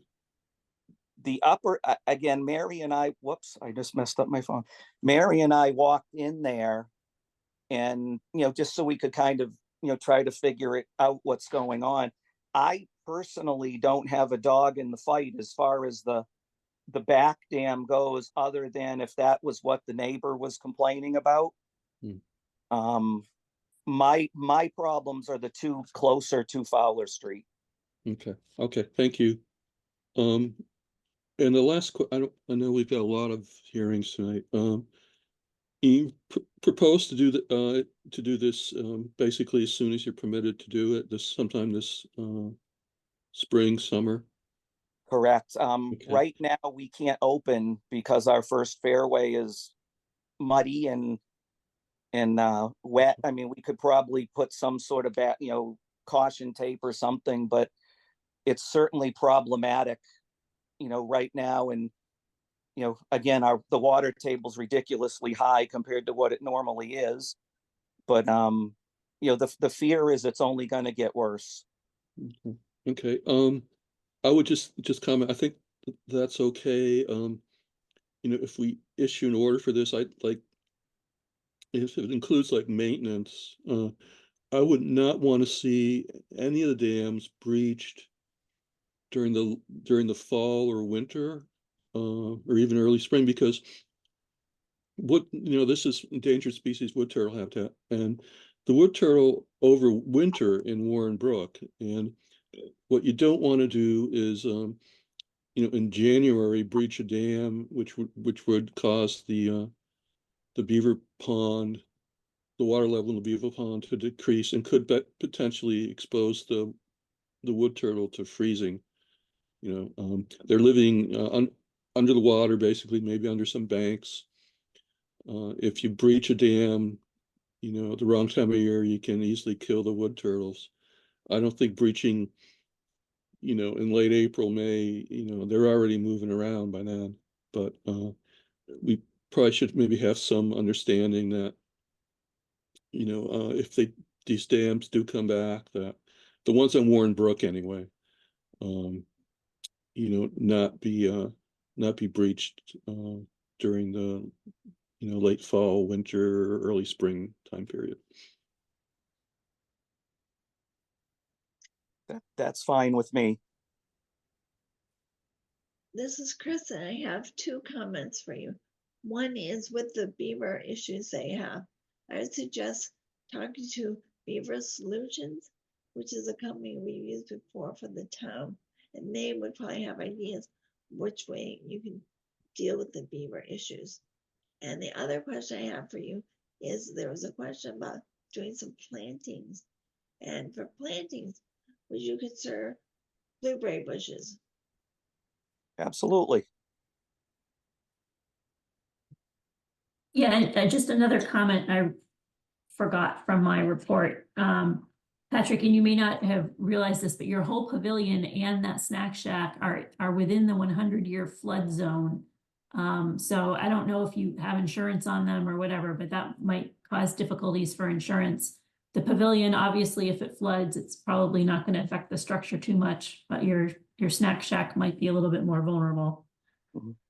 It pretty flooded last fall at one point. Yeah, I mean, that's certainly a risk, we're willing to take. I do have insurance. I don't know if insurance would cover it, but it's something we just have to deal with. It hasn't been an issue in the past, and other than this past fall. And basically what had happened is with that crazy rain, probably the rain that washed out the road, the water was right up over the culvert on Trip Hammer and just kept running down that way. So it was violent water running down, and it kind of collected because it gets flat down in that area. And this is Chris. I have a question for Mary possibly. Is there anything that we should do in regards to the materials that the water wash into the stream? Yeah, I mean, I think it's up to the board. I think what I talked to Patrick about, if he had been a contractor, storing a huge pile of dirt and this happened, absolutely, he would have to clean it up. But, this was, a road. It's not a part of a big construction project. Certainly the weather has been terrible. So the board could ask him to clean up a little bit if they wanted, or we can leave it. There is some in the stream, not a lot. It's mainly gravel material, not so much silt. Of course, maybe the silt is already washed away, but I think it's mostly gravel. Do you have other questions from the members of the commission? Yeah, this is David. I just had a real quick question, Patrick, not about the beavers, but about your access road.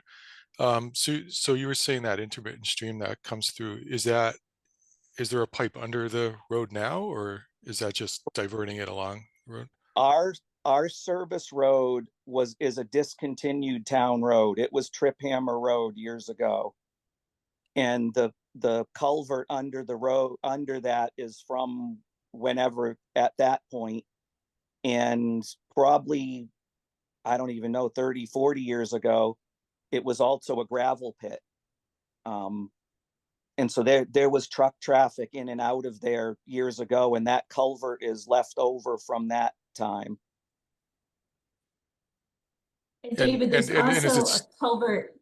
There's two culverts. There's one underneath the road here too. There's a big one. I don't have a picture of the dam, but there's a big one at the dam and a little one up here. And this little one was being bypassed by all the flooding. And that's the road got so bad. So you're not concerned that it'll happen every time there's a No. water event? I mean, I'd have to drag it once or twice a year with the blade behind my tractor, but generally it's to cure the ruts from a delivery truck or something coming in. I don't ever remember the road washing out where there was 2 foot wide, a foot deep gully going down the middle of it. Oh, okay. So it was unusual. Okay, thanks. Correct. And again, the gravel that was there is not gravel. I mean, I believe that gravel is probably from the property years ago. It was like in my lifetime, I've never, purchased gravel or it's, gravel from the property, from it being the road from years ago.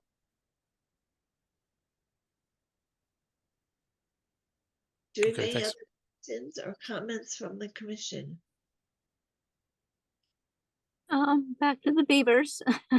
I would, before we talk about any breaching, I would like to be sure that either Beaver Solutions or another company comes in and takes a look, and if their recommendation is, breaching the dams to manage the situation, then I'd go with that. But unless other ideas are explored, I would not support the removal of the dams or the trapping of the beavers.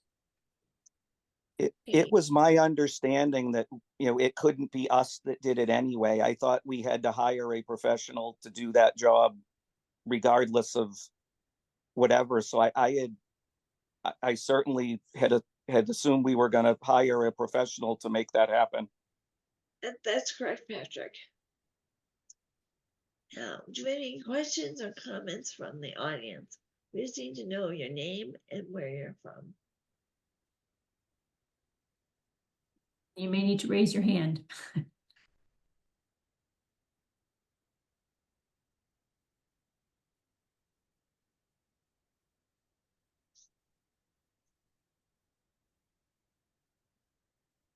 Because at this point, I believe that we may need to continue this and then discuss it further once we have more information. Mary, what are your thoughts? Yeah, I think that's fine. If, I think we'd be continuing it for information from a Beaver person. And maybe I should do another site visit and look at that service road. And if the board wants plantings, I know that was a recommendation because the pavilion was so close to the water, maybe we need to figure out where they would go and how many. So. There is another section if you wanted to visit, Mary, that we had a garden area at one point, to kind of go with the Red Farm Golf theme, where we had a garden. And it was discussed, you know, through my brother, myself, and some of the other people of, you know, trying to do similar as the community garden over on Mechanic in that area. We would certainly be willing to do something like that if that was beneficial. And that's again, I don't think any of us, it's no longer a garden because nobody has the time to keep up with it doing everything else. But if it was something that the town wanted to, in addition to the Mechanic Street Steffens property, if the town wanted to have access to there for community gardens, we could give it that area for that as well. I mean, I would love to have something maintained and kept in that area that would be beneficial to everybody. With that, I'm just wondering about liability, you know, because the town owns the Steffens property. The gardeners sign a town liability waiver. I don't know how it is on private property. We'd have to investigate that to see if it would be feasible to allow the public to do that as a community kind of thing. Understood. Again, that's certainly not my area of expertise, and it's certainly a good point. Yeah, I don't know what that would be. It was just an idea that was kind of thrown around with us, and when you were discussing plantings, it turned the light bulb on in my head. It's a nice idea. Right. Well, there are more things that we should discuss at the next meeting. So if we continue this until the 24th at 7:45, would that work? Then we can get information about plantings, where and how many, and then also information from the Beaver people.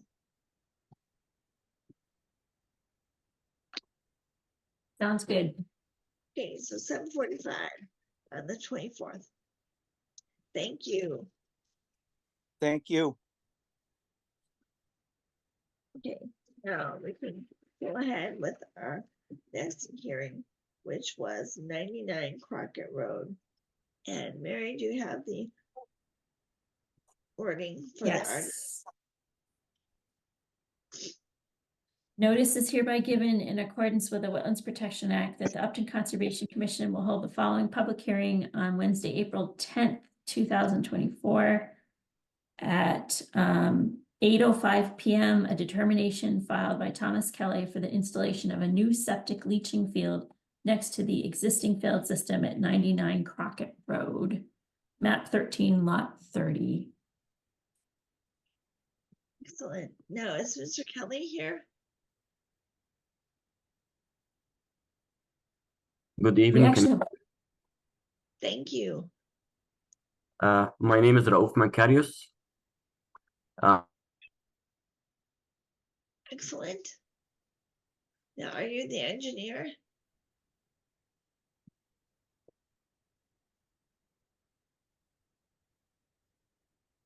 yeah, I think so. I just Mhm. promoted him to panelist. Can you hear me now? Yes, we can hear you. Are Sure. you the engineer for this project? Yes, my name is Raouf Mankarius. I'm the design engineer for the project.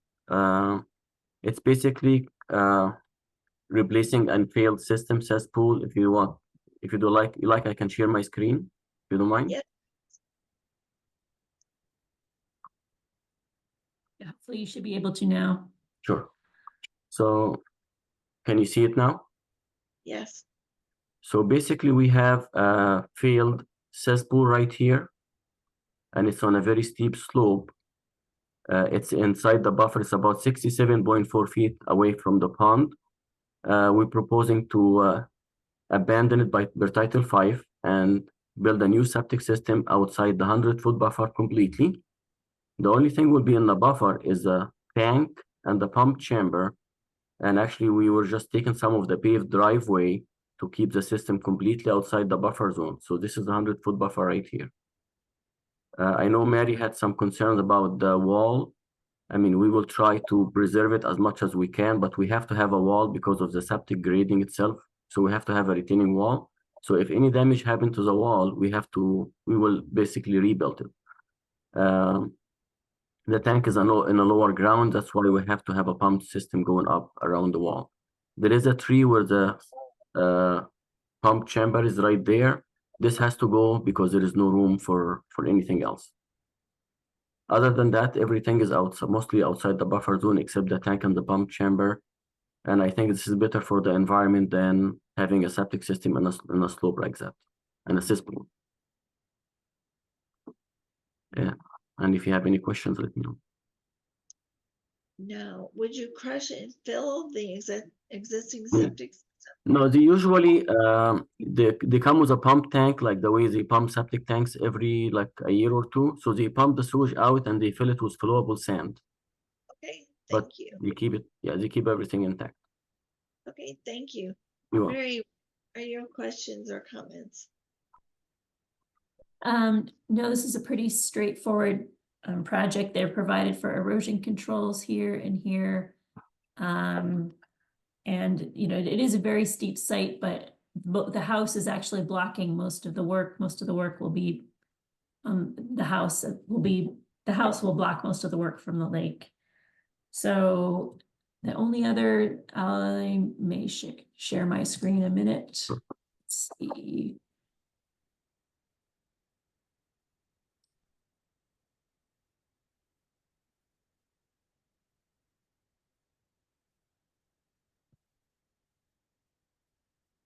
Right, can you see it? Yep. So this is the location where the new leach field is going, and I believe they're having to pull out some of the existing driveway and make it smaller. That's correct. This is the retaining wall. It looks like it's in reasonable shape, but as he stated, the retaining wall is necessary in order to have the septic there. I guess, is this the tree that's going to be removed? That's correct, yes. I just noted that there was a pipe, and I'm not sure if this is just a drainage from this culvert under the street or whatever that runs to the lake. There is a small drain on the neighboring property. That's actually, the pipe is on the neighbor's property. Right, okay. And then the only other concerns I had, and this has nothing to do with the septic, but hopefully the homeowner can fix this. There's some erosion on just the lakeshore area. The path down to the lake, there's a little gully next to it, and you know, mulch and gravel are getting close to the lake and in the lake a little bit. So that area should just be cleaned up. Other than that, I do not have you know, many issues with this project. I believe we do have Chris, we do have someone from the audience that has raised their hand. Okay. We would just need Let to me know s- the name and where they live and their concern. Okay, he should be able to talk now. Yes, Rick, go right ahead.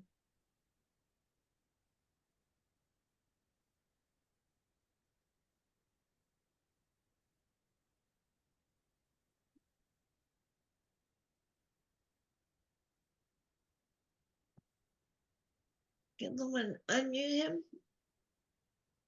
He has to do it himself. Okay, how was that? Can you all hear me now?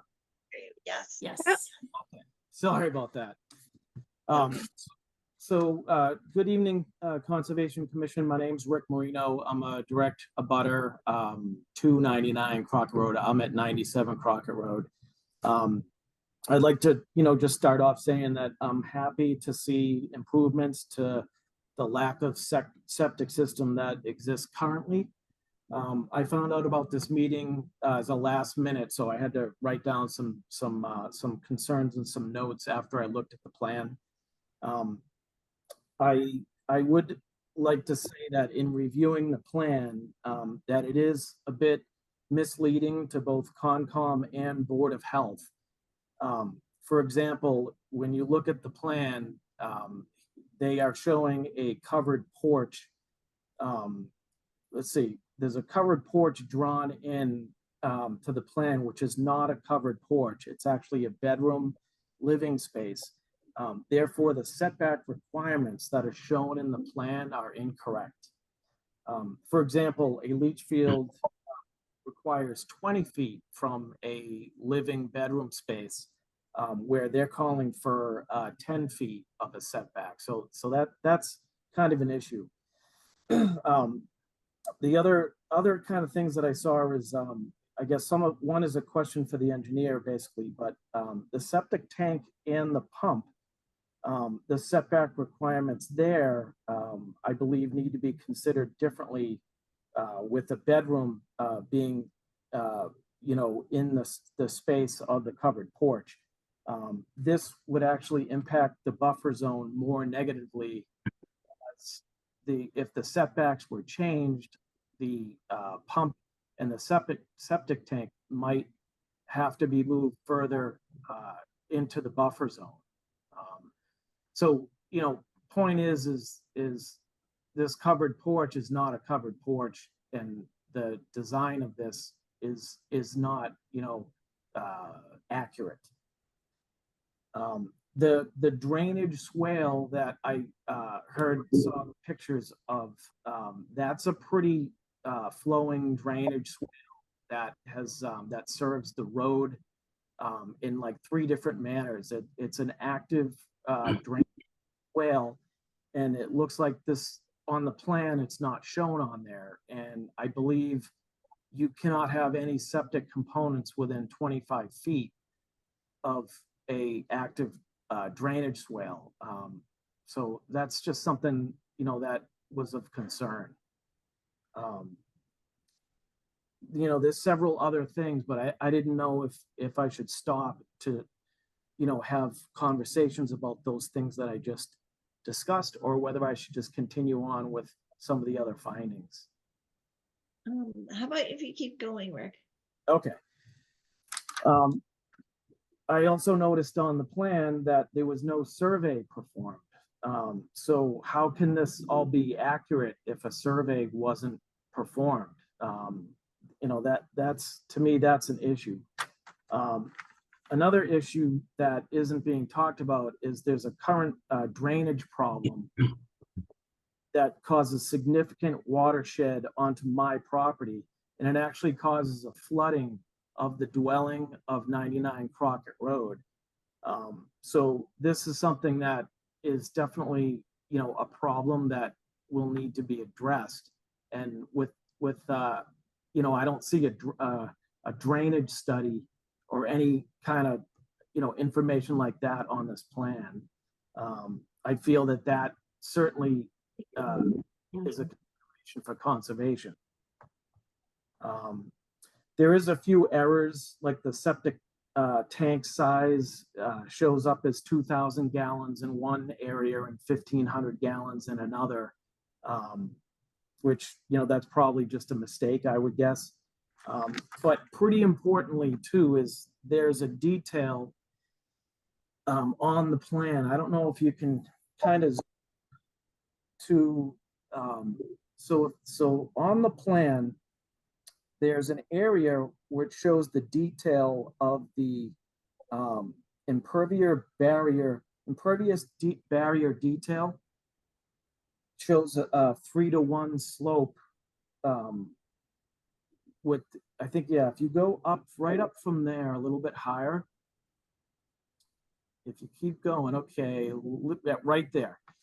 So if you look at this detail, there's an impervious barrier that's in there that basically stops at the bottom grade and shows a 3-to-1 slope that's outside of this barrier, when in fact there is not a 3-to-1 slope.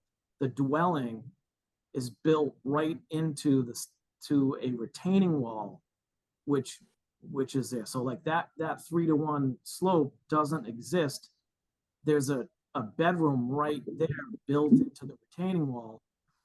So therefore this barrier, the bottom of the barrier shown in this plan is at the same grade as the bedroom at the bottom. And it's only 3 feet away from, plus or minus, from the buffer zone. And it just, you know, to me, it you know, does not look like there was a lot of, you know, planning, you know, put into this. There's inaccuracies here, you know. You know, like I said, I'm an advocate of seeing a good, you know, plan and an upgrade to the septic system, but there's a lot of things here that are being missed. Let's see, I'm almost finished. Let's see, so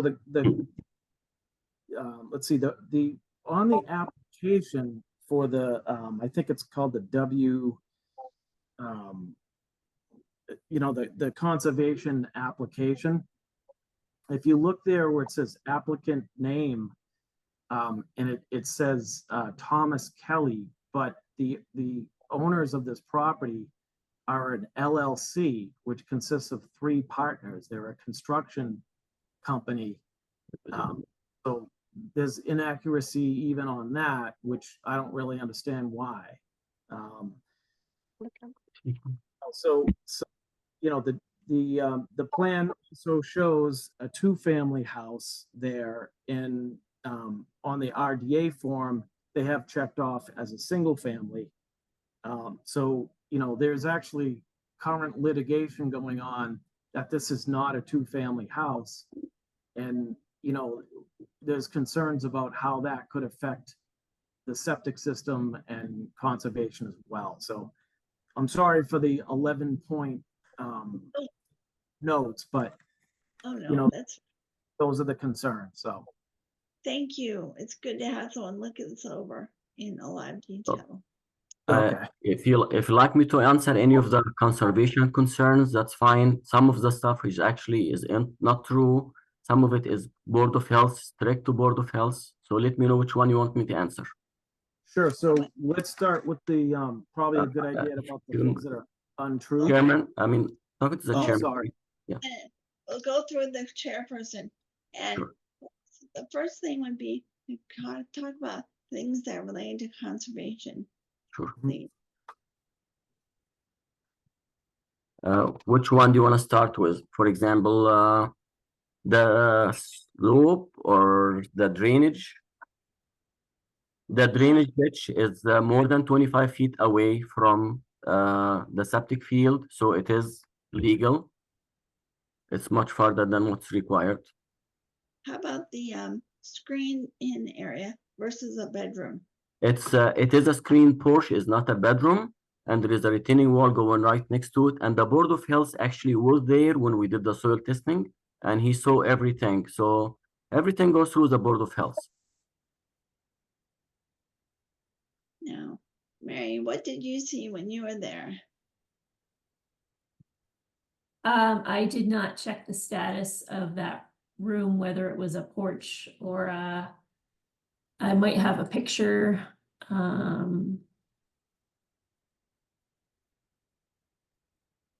don't think you can really tell from my pictures. And it doesn't even have a foundation.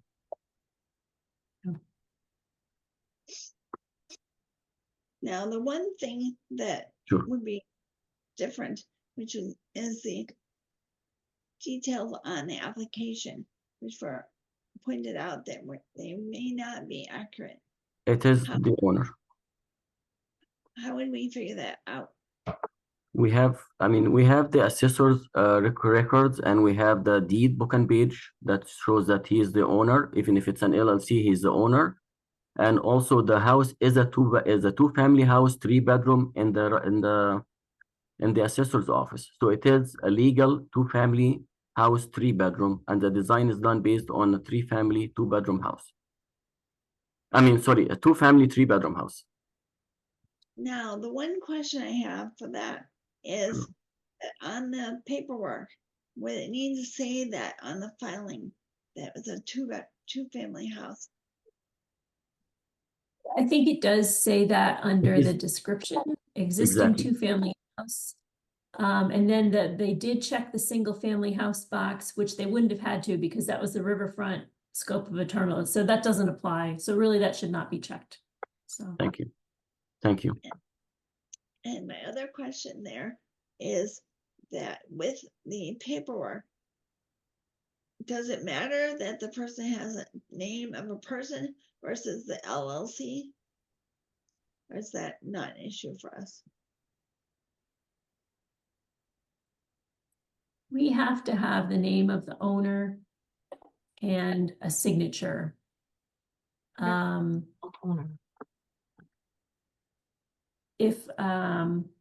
we do have, Chris, we do have other people with their hands raised. Thomas Kelly and Scott Colwell. Yes. Would you like to acknowledge them? Yes. How about Scott Colwell? So Scott, all you have to do is let us know what your comment is. Great. I'm sorry. Can you hear me now? Yes. Oh, excellent. First of all, thank you for allowing me to speak. I'm the abutting neighbor on the other side, and I also am very pleased to see an upgrade in the leach field. The question I have may not be Conservation Committee. It might be Board of Health, but I just want to bring it up. I upgraded my leach field 7 years ago. It's across the street on the other side. And when I did that, I was required to have the leach field be 100 feet from my well. And it looks like this is approximately 50 feet from my well. So again, I don't know if that's Conservation Committee, but I just want to make sure that, you know, we're following equal standards here. And obviously I want to make sure my drinking water isn't impacted. I mean, I can answer that if you want through the chair. Yes. If there is an upgrade, it's different from a repair. Repair, you're allowed up to 50 feet to existing wells if there is no other options. But if it's an upgrade, you have to meet all this requirement for Title V. But, okay, I understand what you're saying, but this doesn't look like a repair to me. It looks like an upgrade. Through the chair, this is a repair for a failed cesspool. Okay, so I guess that's how it's defined. Okay. And for everyone who's listening, we have to also have Board of Health approval of the plans.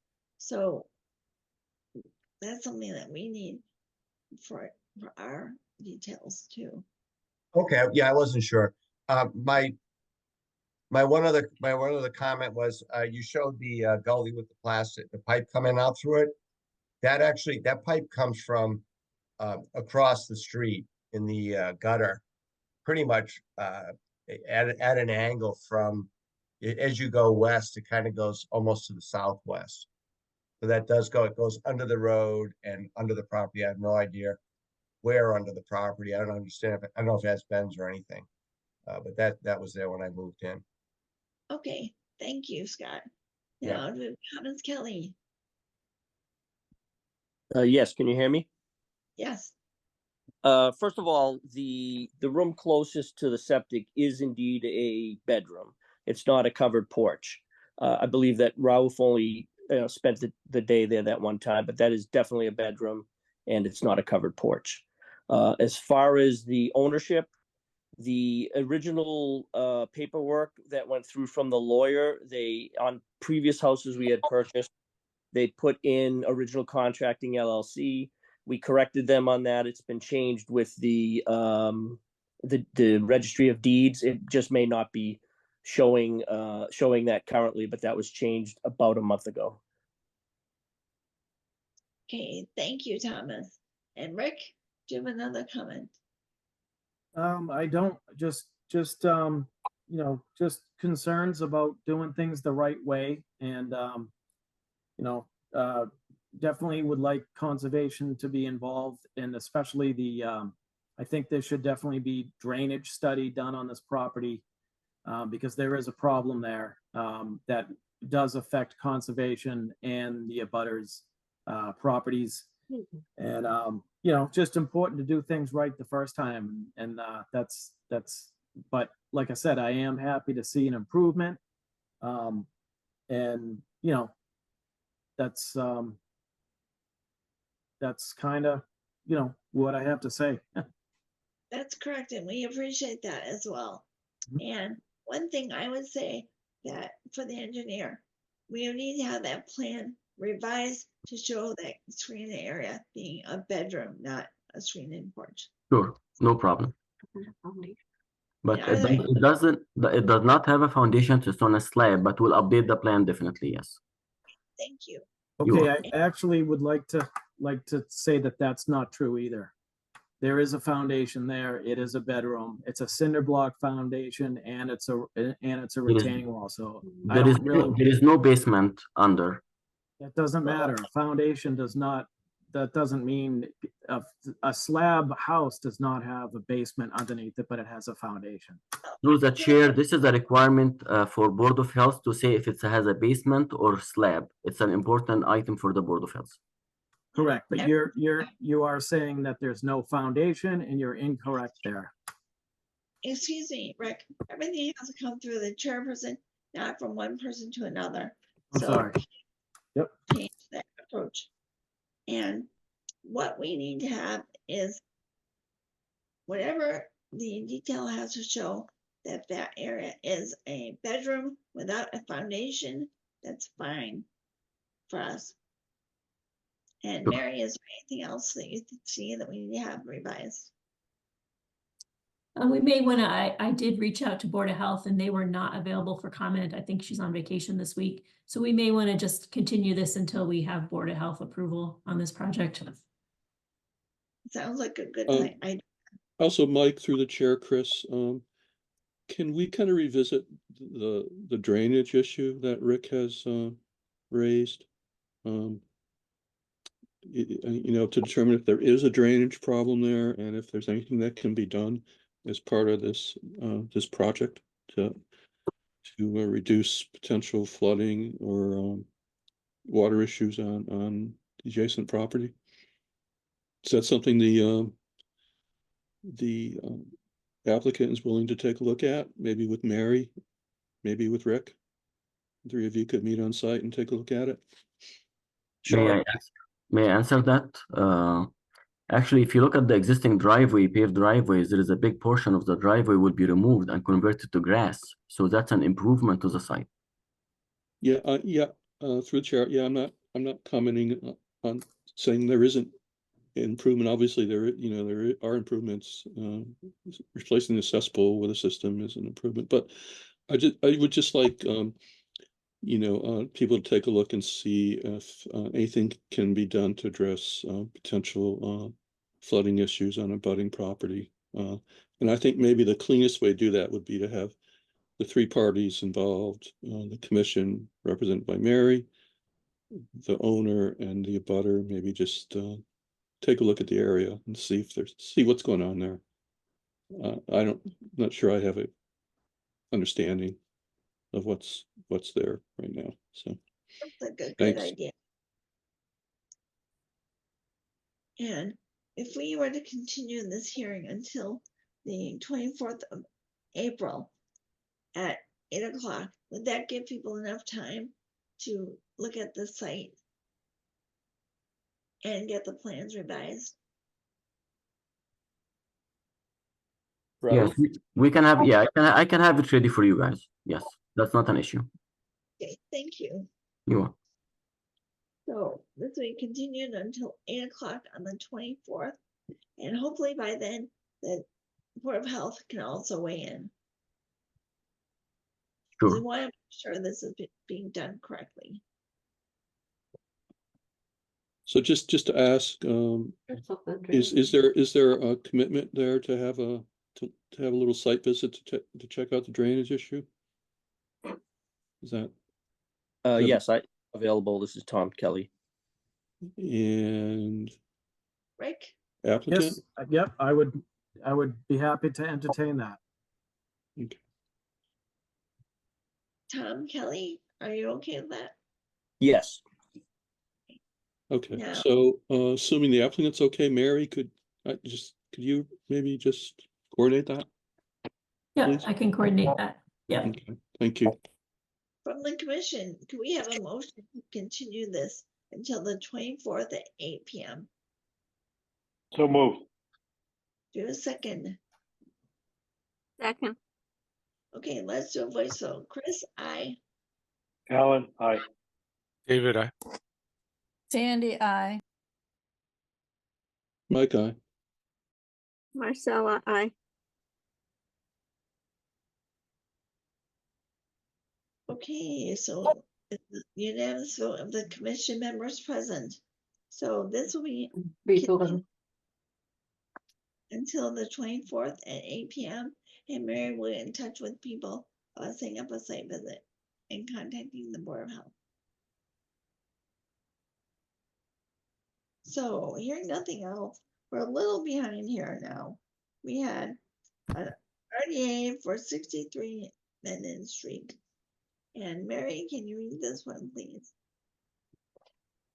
Yeah, notice is hereby given in accordance with the Wetlands Protection Act that the Upton Conservation Commission will hold the following public hearings on Wednesday, April 10th, 2024. At 8:20 p.m., a determination filed by Patrick Hazard for the installation of an RV shelter and the extension of a driveway at 63 Menden Street, map 24, lot 36. Okay, Patrick. Yes, wanna thank you. tell us about your project? So yes, I'd like to build it could be a 40 by 40. It'll be I can show you if you share my screen. I can show you what I'm building. It's a 40 by 40 center RV shelter with a 2 10 by 40 eaves on I don't know what to call them, on each side. It makes a 40 by 40 footprint. It's one of these metal aluminum frame. Patrick, I've tried to promote you to panelist, and then you should be able to share your screen in just a second.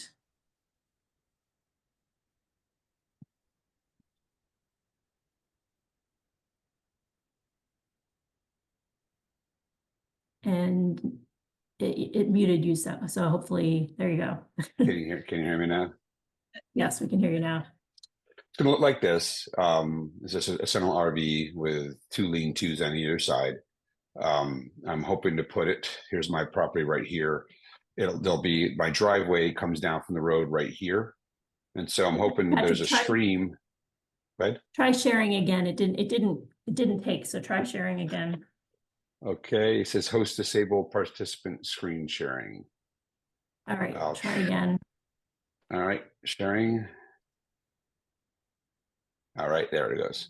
So this is what I'm looking to build. So it's just a center RV port, and then a lean-to on either side. This will be for, I have a small boat, just from yard tractors, things like that, and some storage. My property I have a driveway currently that comes down here. And I would, there's while we're having this conversation, some seasonal water that moves back here through a cut. I'd like to put the building back here as far as possible with a crushed stone driveway that brings. Patrick, excuse me, this is Mike. Yes. I think you need to share your next image. Okay, sorry about that. We're just seeing the building right now. All right. It says that's paused. Let's see how I do this. This is usually easier. Sorry. Maybe you want to stop share and try sharing again. Stop Maybe share and I'll try again. Sorry about this. Appreciate. Here's my. I don't know if you can see this. Does that make? Yes. Here's my as-built. Again, here's the driveway as it stands. Can you see that? Yes. Yep. Yep. And I'm hoping to put the building back here. There's a seasonal water cut that comes through here with a low-lying area down here and over here.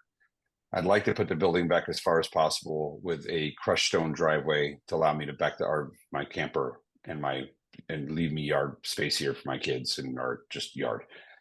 And that's where we are. The question is, how far back can I put it?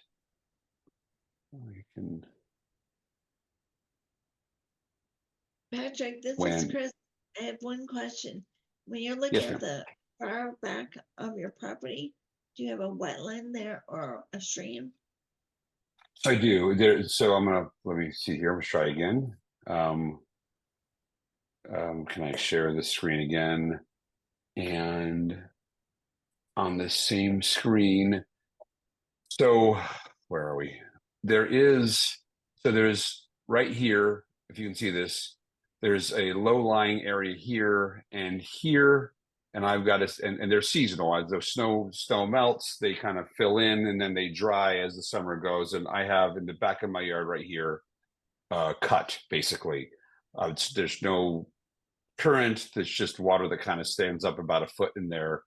And yes, but the answer to your question is yes. Okay. Mary, what's the status of this area?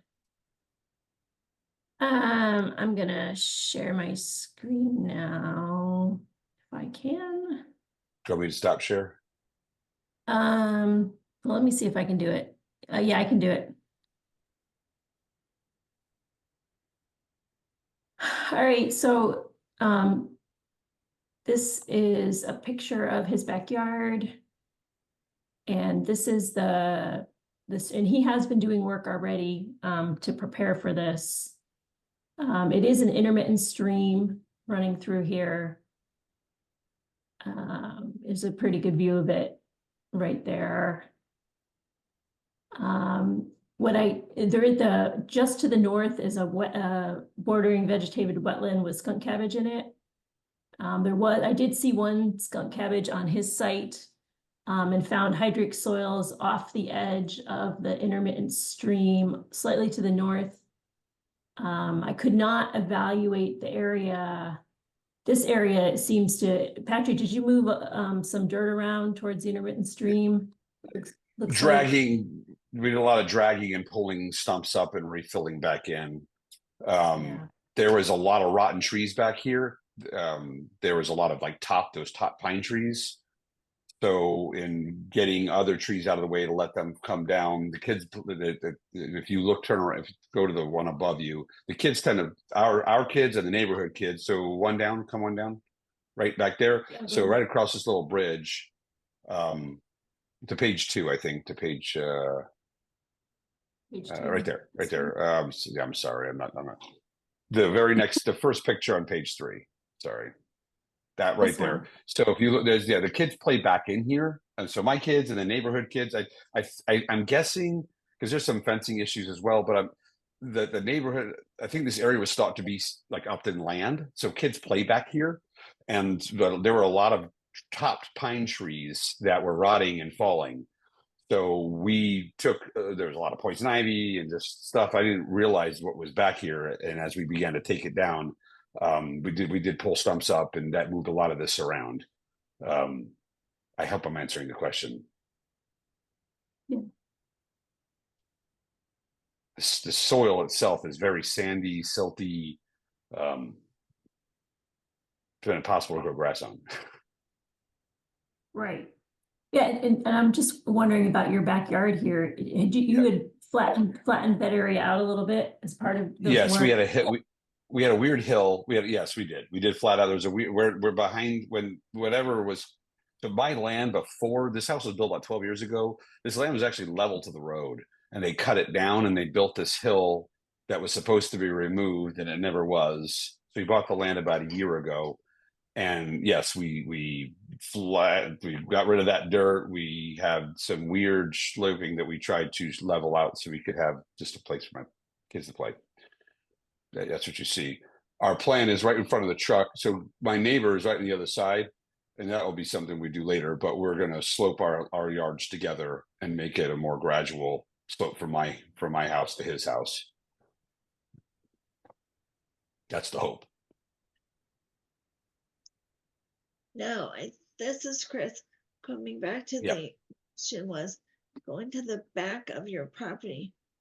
Are there wetlands back there or a stream? Because that would depend So on. and again, I guess that's a question I have, because when I came back and looked, I was kind of talking about this last year. Can I share again?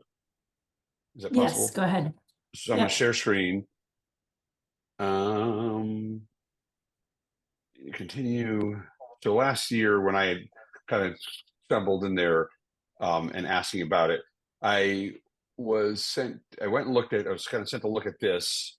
And so on here, I don't know if you can see it or not, but there's actually a wetlands guide and this is 2017. So there's no wetlands marked. I know there are wetlands. So I'm gonna fall back on a little bit of ignorance. I didn't know that. I knew we had to cut back there, but the question is, has someone walked back there? Has it been newly marked? Is it just that because there is now water staging that it's now marked as wetlands? I guess that's the answer that you guys are going to tell me as far as how we proceed forward. I can stop sharing. Yeah, This is what I had as a person moving to the area. I was trying to work within what I understood, how I understood to work.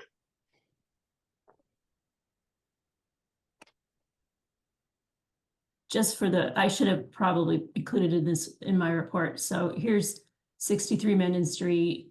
This is the Mass GIS showing an intermittent stream, which does, I believe, connect down to Center Brook eventually through these wetlands here.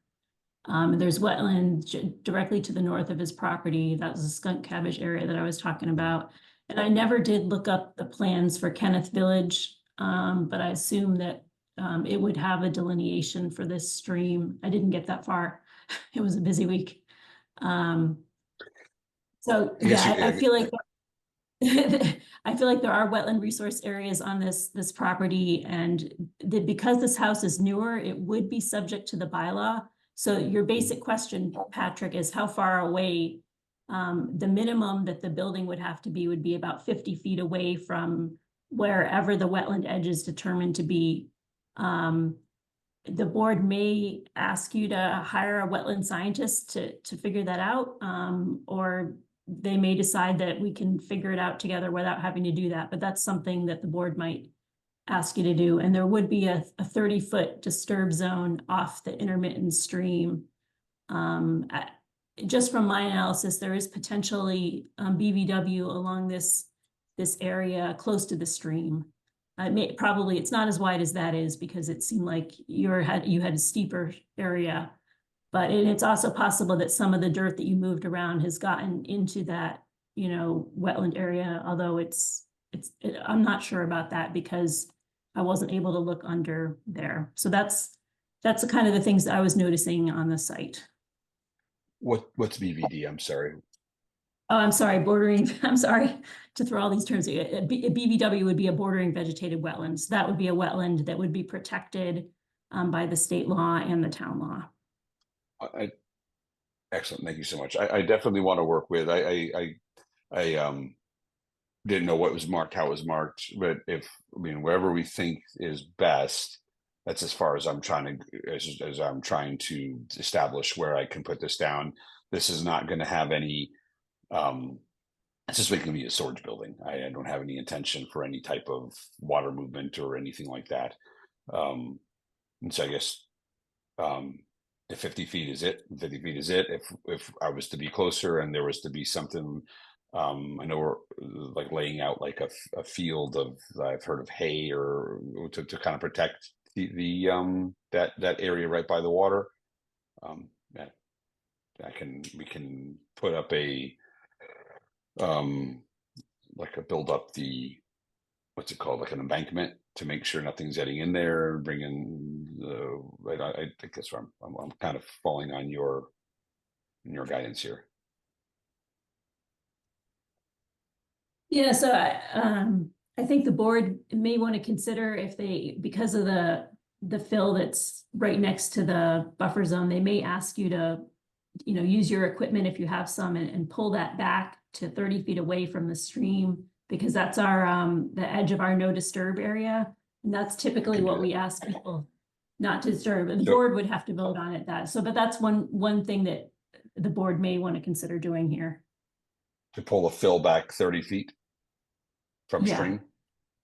Yeah, so we know the stream is a resource area, and one question is in my mind still, because I wasn't really able to dig below the fill, is if there may be, we know there's wetland up here, and I verified that, there's skunk cabbage. There may be a little bit next to the stream. I don't think it's as much as up here. It's not indicated on the plan, but the edge of the wetland may go a little bit further into your lot. So the board kind of needs to decide, how they want to proceed in terms of what they want to ask you to do to clean it up or whatever. So I'll leave it at that.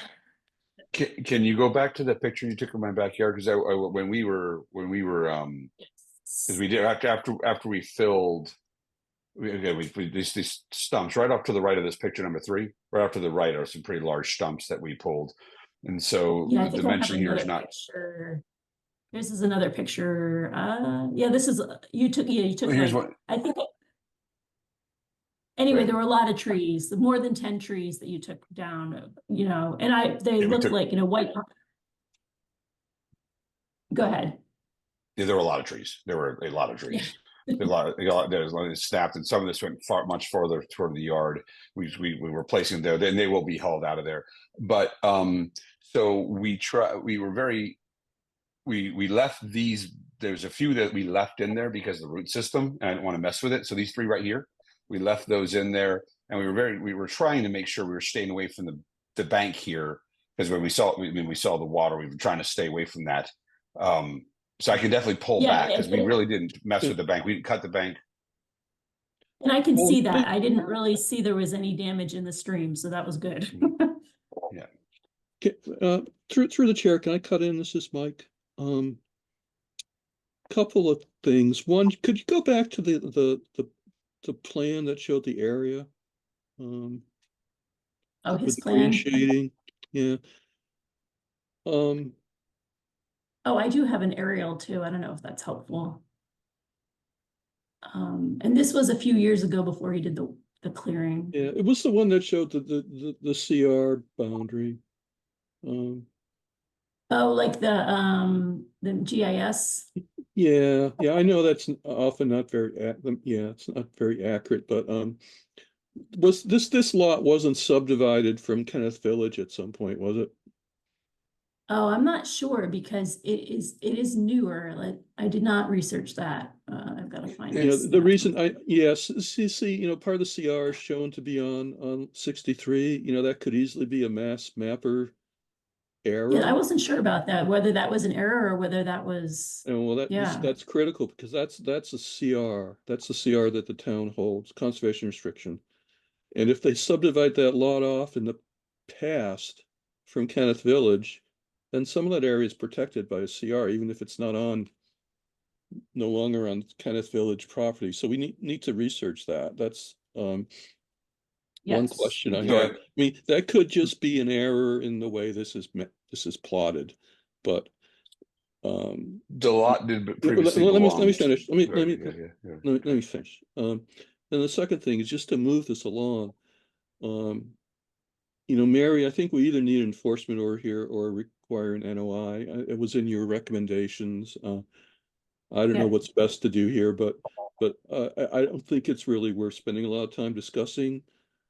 You know, this what to do here, how to restore, you know, bounds, anything until we have a filing or information that shows where the wetland line is, you know, on a plan. And you know, I know there's pros and cons for asking for a notice of intent. I would kind of like a notice of intent here personally, because then we could require bounds that would be, you know, on a recorded plan. So or at least the order conditions would be recorded, and enforcement orders don't get recorded. So anyway, that's my thought. I don't know, Mary, if you have any recommendations, but and I do think we need to just kind of make sure that part of this property isn't CR protected. Hopefully it's just the way it's drawn, but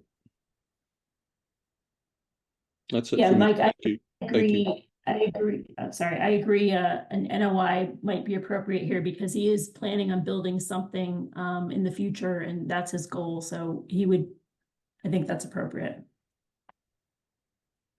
Mary, Although this, I do agree that NOI is important and also an enforcement order, because unfortunately, this type of project should have come before us first, not gone this far along and done damage to the environment. And it is very reprehensible right now. So I would be all for a notice of intent and also an enforcement order, and stop work on all of this right now. There's a lot of verbiage. I'm not sure I'm understanding. What is a notice of intent and what is an enforcement order? And reprehensible. So when I looked online, it other than the course of maintaining, repairing, in section 40, replacing these trees were falling down in my yard. I have trees falling down, and with children back there playing. Again, I came in last year saying what I was getting ready to do, and when I talked about we go with what we know to do. So and that's why I'm trying to find the right way to do this. Taking trees down, moving trees down. I did not dump anything in that water, making sure we were clear crossing it. There's still also an obligation to protect the people back there playing on stuff. And these trees are rotting. A lot of these trees were rotten, and so I'm just trying to find a way to do this within. This lot belonged to Glenn Fowler's property, so I don't know if his property at one point was, but when I bought the house, we did all the things I thought were legal with understanding who has the property, what a property is. So reprehensible is a little hard of a word to hear, considering I'm trying to take care of my property and trying to take care of my kids. I'm just trying to find the right way to do this. I don't understand what we're talking about with some of this verbiage either. So I can back up and explain things a little bit better. I apologize for that, Patrick. First thing is, a notice of intent is the paperwork that's needed to file with the state and conservation. So then if you're going to build something or change things in a major way, that's the paperwork that needs to get done. And basically, when people need to take down trees, we have them contact us routinely all the time. So then we would get in at the ground level for tree removal, because we don't want anyone to get hurt with trees. And then the other thing was an enforcement order, which basically is from the commission that says that we are saying there's a problem here and that we need everything to stop for now, and then it can move forward in the correct way. okay. pitch in wherever you want. Yeah, I just, so the board, actually, another thing the board can do right now is issue a positive determination. This is a request for determination, which basically means, do I need to file an NOI? And I think the answer maybe is yes. And the board can also vote to issue enforcement because of the unpermitted work. And Patrick, the unpermitted work would mean, the clearing of the trees and then the grading close to the resource area. And the whole goal of all that is to get to the point at which the project can move forward in a way that does not harm the environment or people living in the area.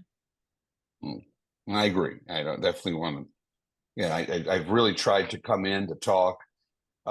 So we need. If I notice of intent, is that the paperwork can find on the website? Yes, you can talk to me, and I think probably I think you may have to hire an engineer or at least at a minimum a wetland scientist to delineate the wetland edge. Okay. And so, Mary, do you need us to vote for a positive RDA? I think that would be a good idea. And then if you want an enforcement order, you would need to vote on that separately as well. Okay, we have a motion to issue a positive RDA for this project. So moved. Do a second? Second, Any discussion? Okay, from the commission members. So let's do a voice vote. Chris, aye. Alan, aye. David,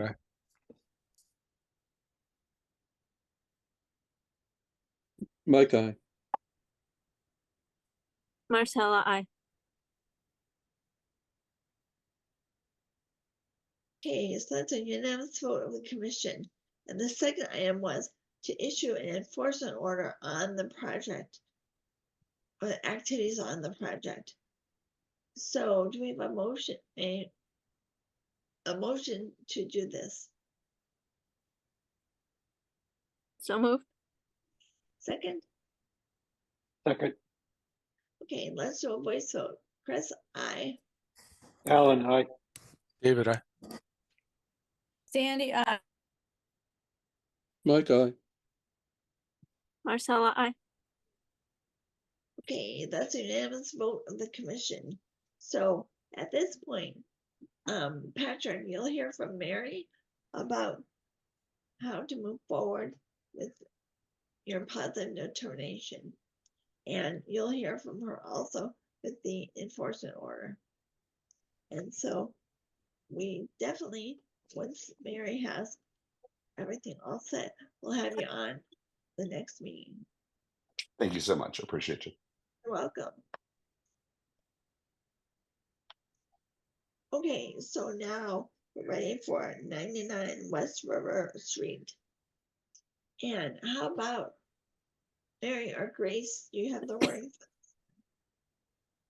Yes. Notice is hereby given in accordance with the Wetlands Protection Act that the Upton Conservation Commission will hold the following public hearing on Wednesday, April 10th, 2024. Notice of intent at 8:35 p.m. A notice of intent filed by Kyle McNamara for the construction of a single-family residence with associated site improvements at 99 West River Street, map 28, parcel 04. Okay, Peter, are you the engineer for this one? I am here. I'm back. Good evening, Peter Bemis, Engineer and Design. Yes, we're here on behalf of Kyle McNamara, Northeast Development. Can I share my screen, Mary? Yeah, hopefully you can still do it. Try. Yeah, here we go. Good. Yay. Right, so this sheet, north is the top, West River is here to the east, and to the west is Commonwealth of Mass land. To the south is a private property, undeveloped. And a couple of things here. This portion of this site is it has an arc is a designated protected area for wildlife habitat. I honestly don't remember what was the criteria for it from the state agency, but we're not doing any work in it. So we're not too concerned about that issue. We do have town water here. Water is somewhat new on West River. And the first plan we had submitted had a well. Board of Health had come back and said it's mandatory to tie into town water when it's available. We were 400 feet from the street, so it was going to be easier to do the well. But because the town water's here, we'll be tying into it. And so that's shown on the plan. There would be resource areas that are going to be located further to the east. But because we're staying in the street, there's really very little impact that should happen there. We also assumed, I said to Mary, that we'll likely have to go into West River Street because I'm not sure that the water department actually put a stub out onto our property as part of the work. The water is on the east side, as shown.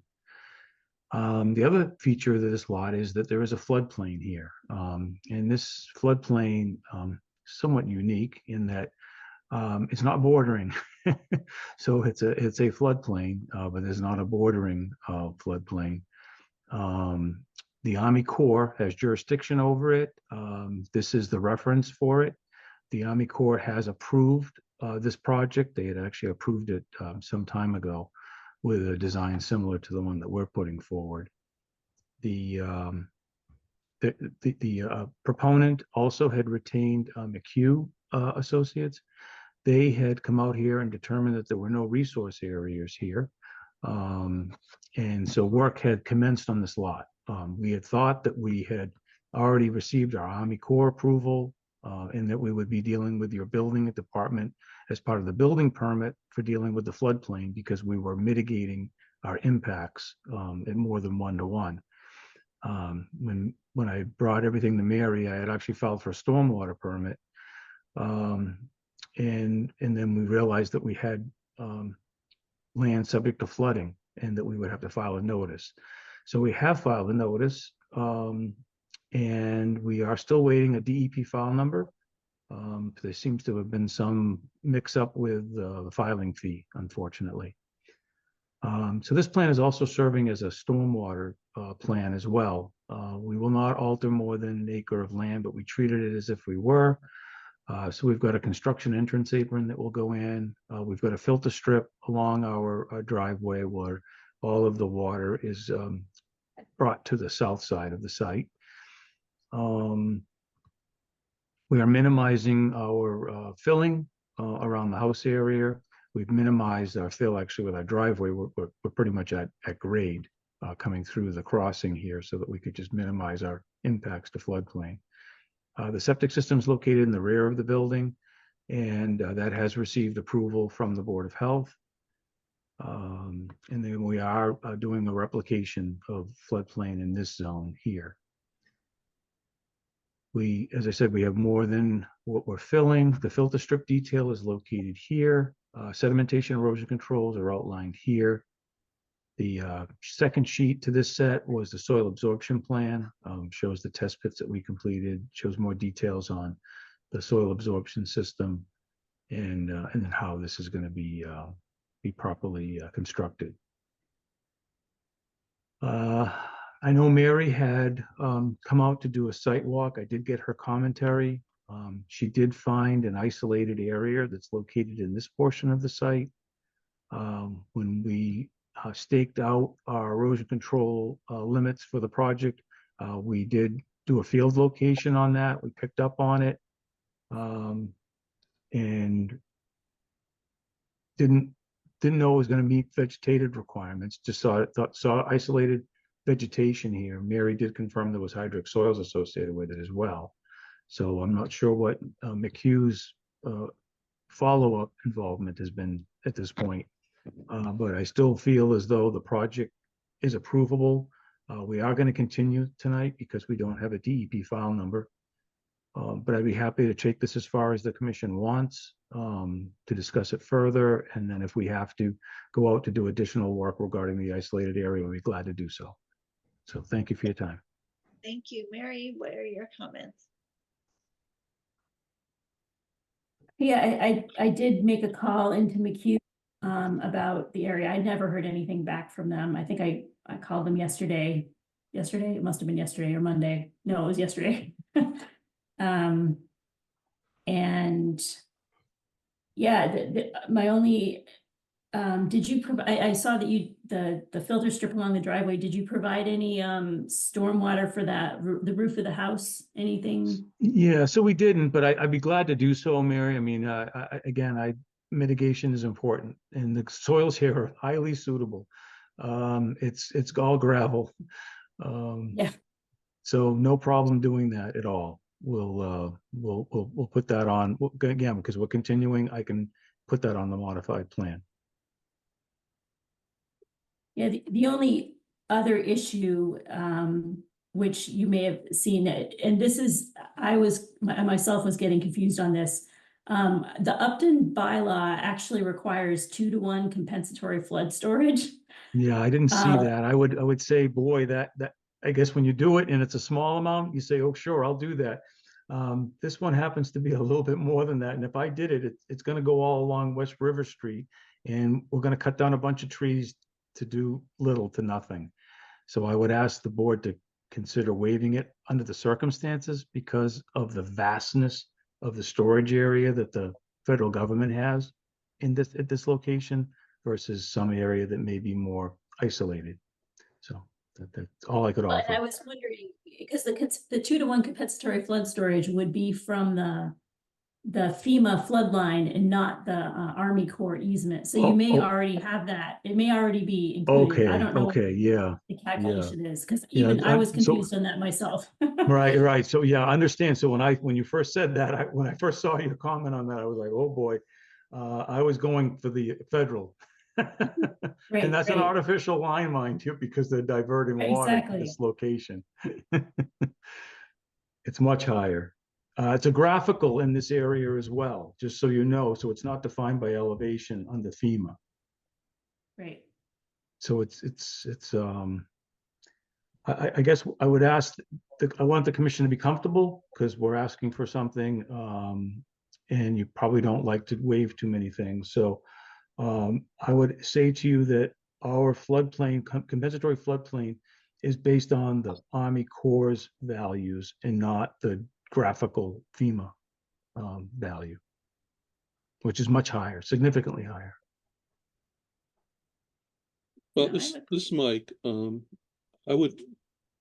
know this is going to be continued, but maybe just to give the applicant some guidance, I would make a motion that the commission be prepared to waive the 2-to-1 flood storage area requirement in the bylaw going forward with the review of this notice of intent.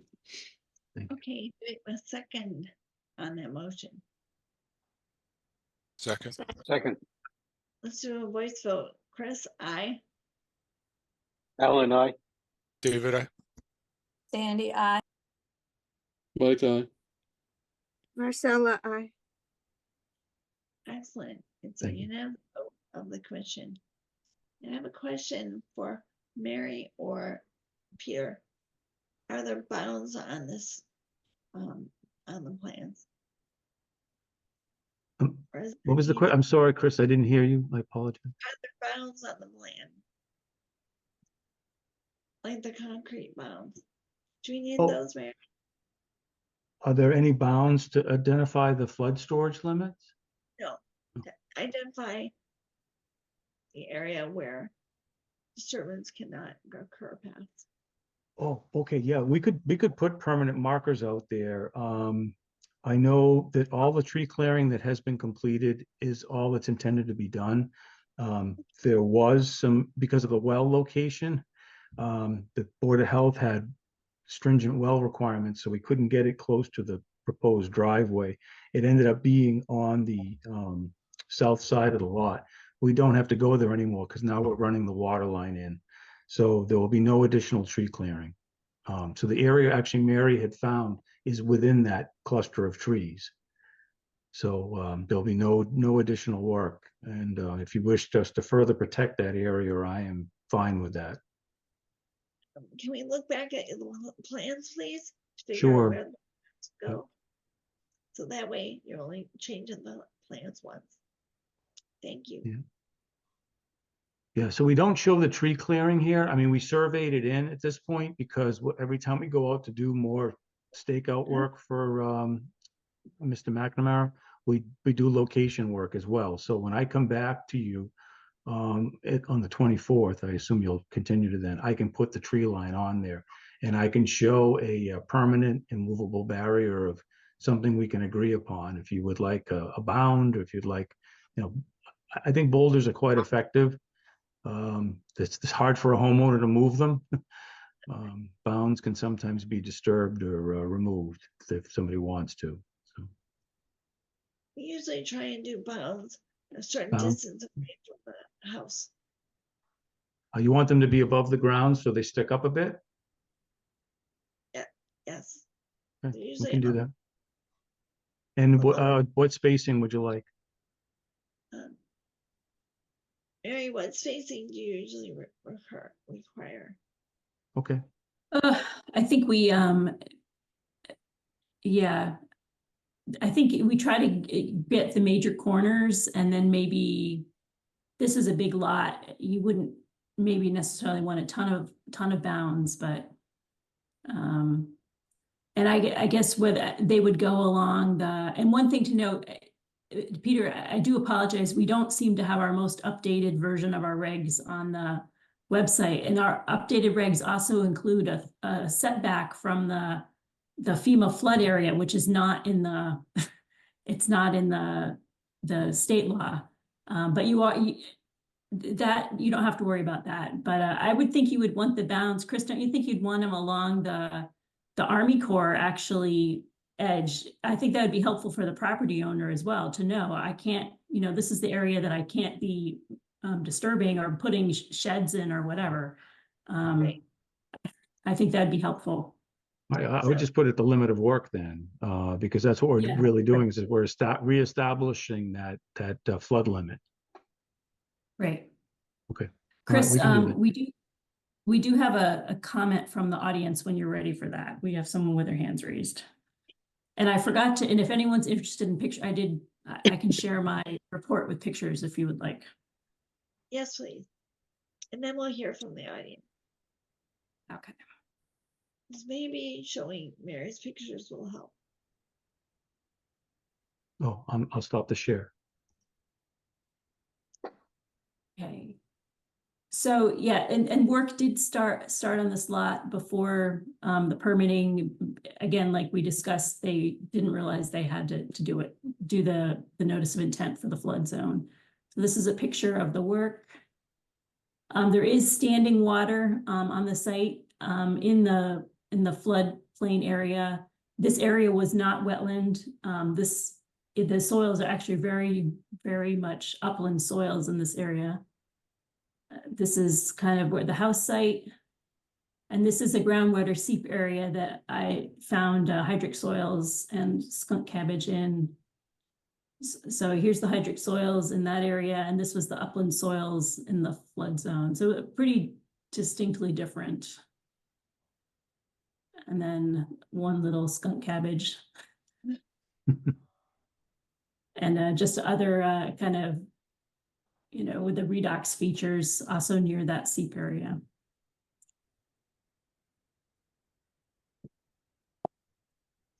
Excellent. Now, do we have questions from the audience? We just need to know your name and where you live. Hey folks, this is Brett Simus. I live at 7 Barbara's Path in Upton. I'm one of the abutters.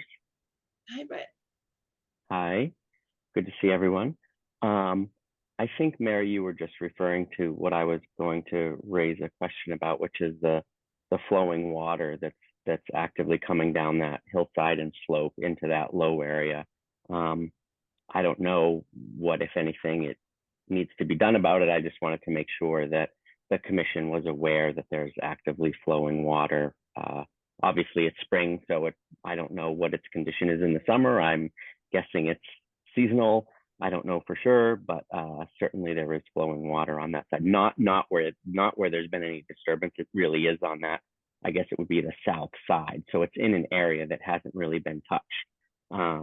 But for your awareness, I wanted to just make sure that folks knew that flowing water was there.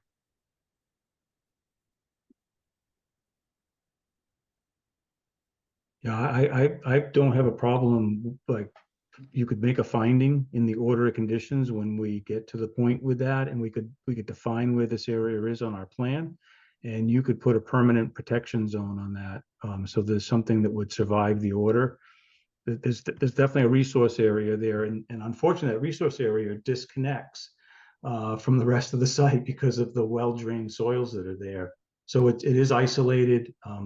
Again, to McHugh's, I guess, to defend their position, they've gone out to a site, they analyze that site, and you try to look at every single square inch, and they obviously missed it, because if they had seen it, they would have called it out. I looked at the thoroughness of the report they did. It was not just something someone put together quickly and put it out the door. They did a thorough professional job with it. It's just something that got missed. I'm glad we didn't get into that area by putting the well in. So I think at the end of the day, it all turns out good, and we can protect it. And I have no problem with that becoming a permanent condition on the site. So, Brett, can you talk to Peter and Mary about figuring out where the spot is, and then it can be protected? Oh, yeah, whatever works. I mean, all you have to do is walk out there and look for the flowing water. You'll see it. Yeah. Okay. Yeah, we'll do that, Chris. Between now and the next meeting, we'll take care of that as a condition to come back to you with that information. Thank you. Well, Brett, we appreciate you bringing that up, so that way it gets taken care of. I appreciate the opportunity. Thank you, and I'm very happy to support the project and the work, and I think it's all good. So I just wanted to make sure people knew what was there. Thank you. Okay, thank you. We appreciate it. Of course. Any other questions from the commission? Or questions from the audience? Now we need to continue this hearing to our next meeting, which is the 24th. Will that give everyone enough time? We'll make it work. The client is anxious. Okay, so how about the 24th at 8:30? 8:30. Very good. Thank you. Thank you. All right. Look forward to seeing you then. Have a good night. Thank you. Okay, now we have, do we need to make a motion to continue this till the 24th at 8:30? I see a So moved. motion. Have a second. Second. Okay, voice vote. Chris, aye. Alan, aye. David, aye. Sandy, Mike, aye. Marcella, I. It's a unanimous vote of the commission, so we'll put this on as a continuation for the 24th of April. And our next hearing is an RDA for 00 Tyler Road. And Mary, do you have this one to read? Yes, notice is hereby given in accordance with the Wetlands Protection Act that the Upton Conservation Commission will hold the following public hearing on Wednesday, April 10th, 2024 at 8:55 p.m.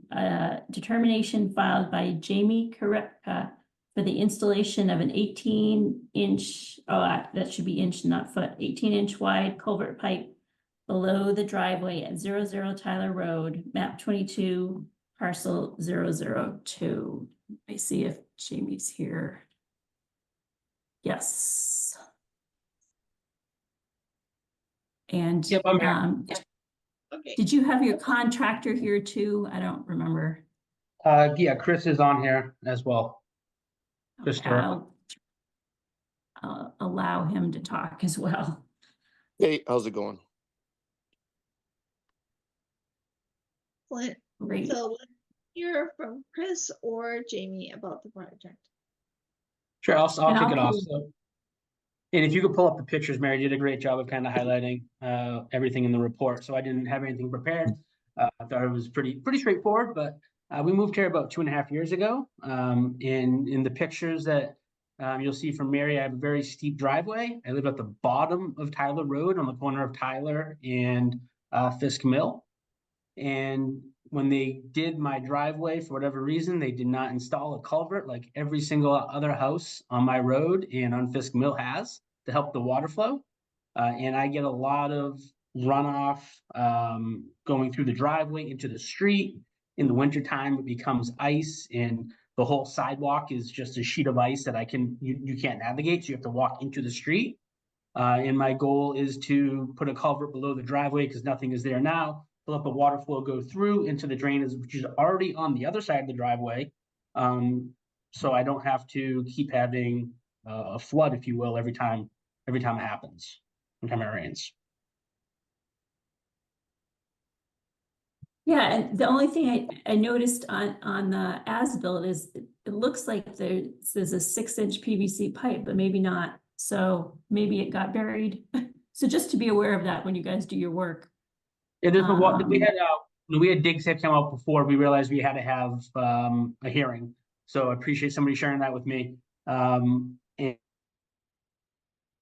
water pipe down there. When I moved, I thought there was a culvert already installed. And I dug down on my own and did find a pipe, but it was marked when DigSafe came as well. So we are aware where it is. Okay, good. So again, here's very steep driveway. You can see this is the crossing where the pipe will go. They do have a fair bit of gravel on here, which is good. You can see this is gullying that's been happening from the stormwater. And again, even the sidewalk, this is just on a kind of drain, doesn't even make the street culvert, it just kind of drains that way. So yeah, a lot go of back to the issues. picture right there. Go back up right here. This is it. So you see I'm at the bottom of the hill. All the water comes down just onto it actually will go to the left into the gully there. But because it's all filled in and no rocks from a drainage perspective, it kicks it right back. It misses the storm drain and washes out in front of my driveway all the way down the rest of Tyler Road. And then this is looking down the rest of Tyler. Yeah, that's the wetland. The Wetland resource area is on the other, whoops. It's on the other side of the wall. There is the wetland. There are bounds. So this work is about 50 feet from the wetland.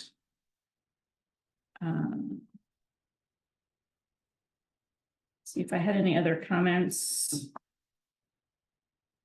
I guess my only comment with the volume of water that could be going through this pipe, I was just wondering if maybe a little tiny kind of retention area could be built here, but 3 or 4 feet wide with just some riprap, just to make sure that it doesn't, I guess it could be fine, but just to make sure we don't have like tons of water getting into the wetland. But I guess even with the current situation, it doesn't seem like there's been a lot of impact to the wetland. It looks like more of the damage has been on, in the developed area of the lot. So that may not be necessary.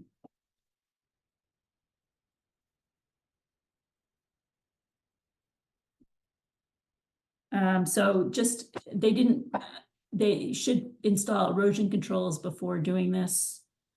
I would put that as a condition.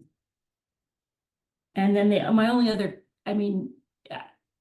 we're just wondering if I guess if this doesn't fix the problem, you may want to hire an engineer to look more closely at it. I don't know. That's my only other comment.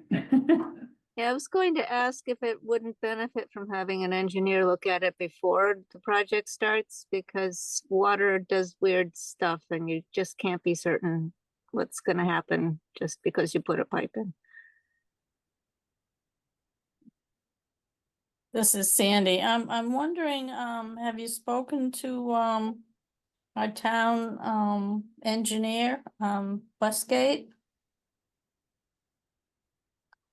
Oh, you mean Dennis for the DPW? Yeah, DPW. Used to call him superintendent. He might have some suggestions.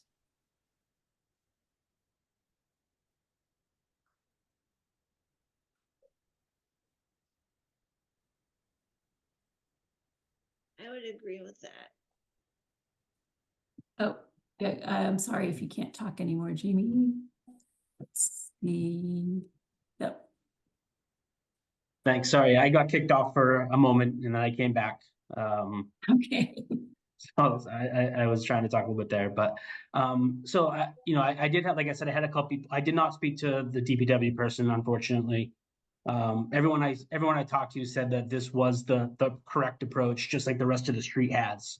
All the way down Fisk Mill. Is there a concern that it wouldn't work? Because I'm happy to revisit this if it does not fix the problem. But since all the water already goes to that spot, and the problem is if you look at the side of the driveway, the water collects there, but it has nowhere to go. It hits the wall and just goes left into the street. So I'm very certain that, yeah, right there. So you can see the water all pools there and then goes left across my driveway, as well as breaks earlier because it's all higher than the rest of the ground. But grading that will get all the water into that spot, which is why I asked Chris to join me today as the contractor who's done this plenty of times before and has the same assessment that I have, as well as the other two folks that I spoke to about the project. Well, if you feel confident that it's going to do the trick, I don't think there should be a problem with that. I actually did. Oh, sorry. Go ahead, Chris. I did talk to the town the superintendent for the DPW. We were actually going to meet over there, but we wanted to wait for this to happen first. Honestly, I did it. This was just way back. When I talked to him, I actually called just to see what they required for permitting. And the only thing he was concerned about was talking with you guys about the wetland issue on the other side. But I did give him a rundown on my scope of work. I've been doing this 6 or 7 years. And we've done plenty of drainage, issues with this, like involving this type of work. And usually they're successful. You can never stop water, but you can definitely, try to control it a little better and manage it better than obviously the way it is now. And I'm confident that this would, if not solve completely, significantly help and reduce the water issue that's on the roadway, never mind, his, washout and everything.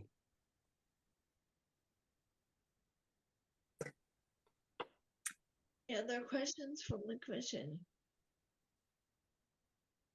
Yeah, hi, this is Mike. Do you have any questions? Through the chair, Mike, this is Mike. I'm sorry, I hope I didn't miss something. It's possible I did, but the strip between the edge of the driveway and the stone wall, that's gravel right now.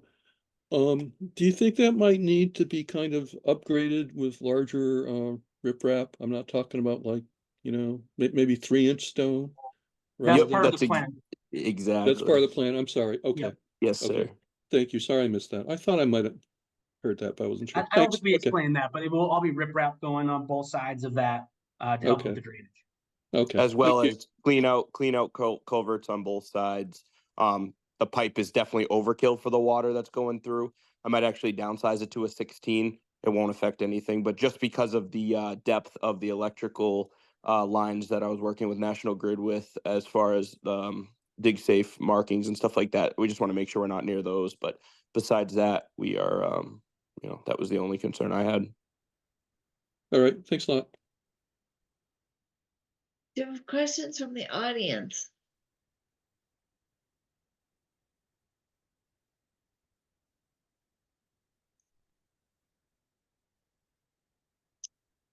So, Mary, what was your final conclusion? I think you guys should issue a negative determination and just require erosion controls near the wetland. Okay. So, can we have someone make a motion from the commission to do as Mary suggested? So moved. So moved. Do we have a second? Second. Okay. Now, let's do a voice vote. Chris, aye. Alan, aye. David, I. Sandy, I. Mike, aye. Marcella, I. Unanimous vote of the commission members present. So Mary will get the paperwork ready for you, and then she'll let you know when it's ready. Good luck with the project. Fantastic. Thank you so much, everybody. Appreciate your time. Have a great evening. Thank You too. Thank you. Good night. Okay. Now we have amended order of conditions for 5A Wildwood Ave.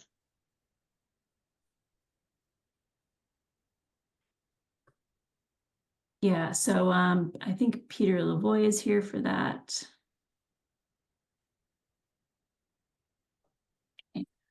I can read the notice. Notice is hereby given in accordance with the Wetlands Protection Act that the Upton Conservation Commission will hold the following public hearing on Wednesday, April 10th, 2024 at 9:10 p.m. An amended order of conditions filed by Xavier Ortiz for the septic system to include the installation of the force main from the pump chamber to the approved leach field at 5A Wildwood Avenue.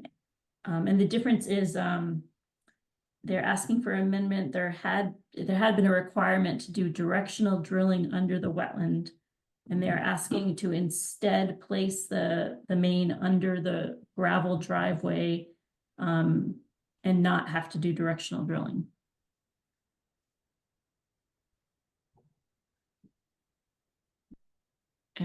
What happened to Peter? I'm right here. Okay. Okay, Peter, what's your comment? So basically what Mary said, this project was approved previously. We do have a DEP number. We have an order of conditions. My client would like to put the force main underneath the gravel driveway instead of doing the directional drilling. We will use filter sock along the driveway as shown on the plan. I don't know if Mary wants to call that plan up. Yeah, but that's basically the only change. Pricing was very high, so they feel that putting the force main under the driveway in a trench would be easier and cheaper. And that's the only change to the plan. We haven't changed the septic tank, pump chamber location, or the leach field. Board of Health is fine with doing the trench installation instead of the directional drilling.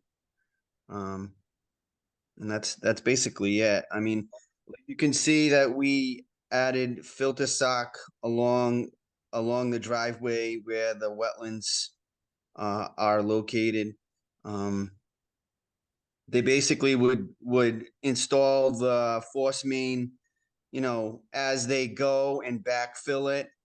They have talked to all the abutters that use the gravel driveway, and I was told that the abutters that use the driveway are fine with the construction.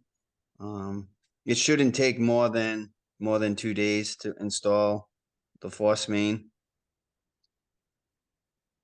And if anyone has any questions, I can try to answer them. Mary, do you have any questions?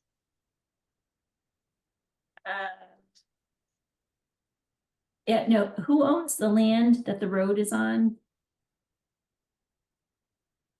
I think it's like a common drive, so anyone who abuts it has rights to it. Okay. And then the septic system, that's going on, I guess that's part of the 5A parcel? That is correct. Yes. Yep.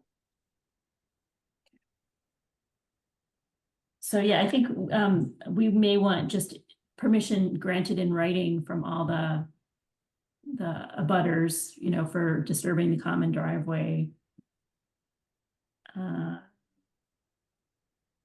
Okay, I'll get something, we can get something from from a lawyer. I mean, the directional drilling would have been, you know, basically it was along the edge of the driveway.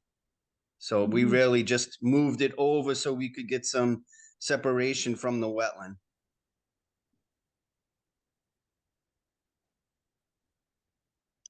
Do we have questions from the commission? We do Or have questions a, from the audience? yes, there is a question from the audience. Okay. So for the person in the audience, you tell us your name and your location, please. Sure. Can you all hear me? Yes. Yes. Great. Good evening, Madam Chair, members of the commission. My name is Clay Williams. I'm working with Xavier Ortiz, the owner of the parcel, to kind of get this project done. I just wanted to let you all know that I went and spoke with everybody personally. Currently 10 Wildwood Ave and the cabin itself at 5A is vacant.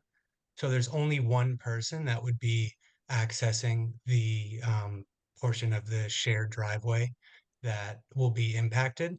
The top two houses, number 5 and number 1, the trench is going to end before where their driveway is.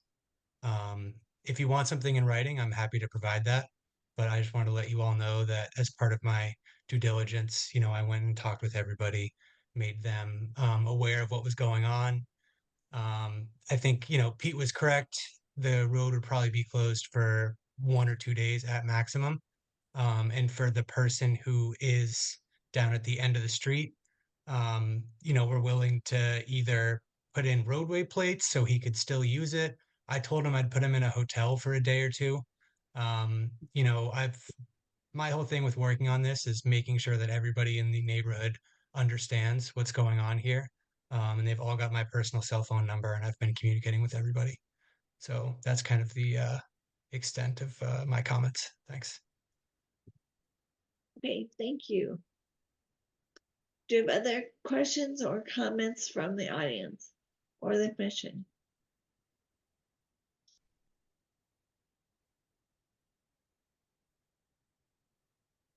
So hearing none, Mary, what is your suggestion at this time?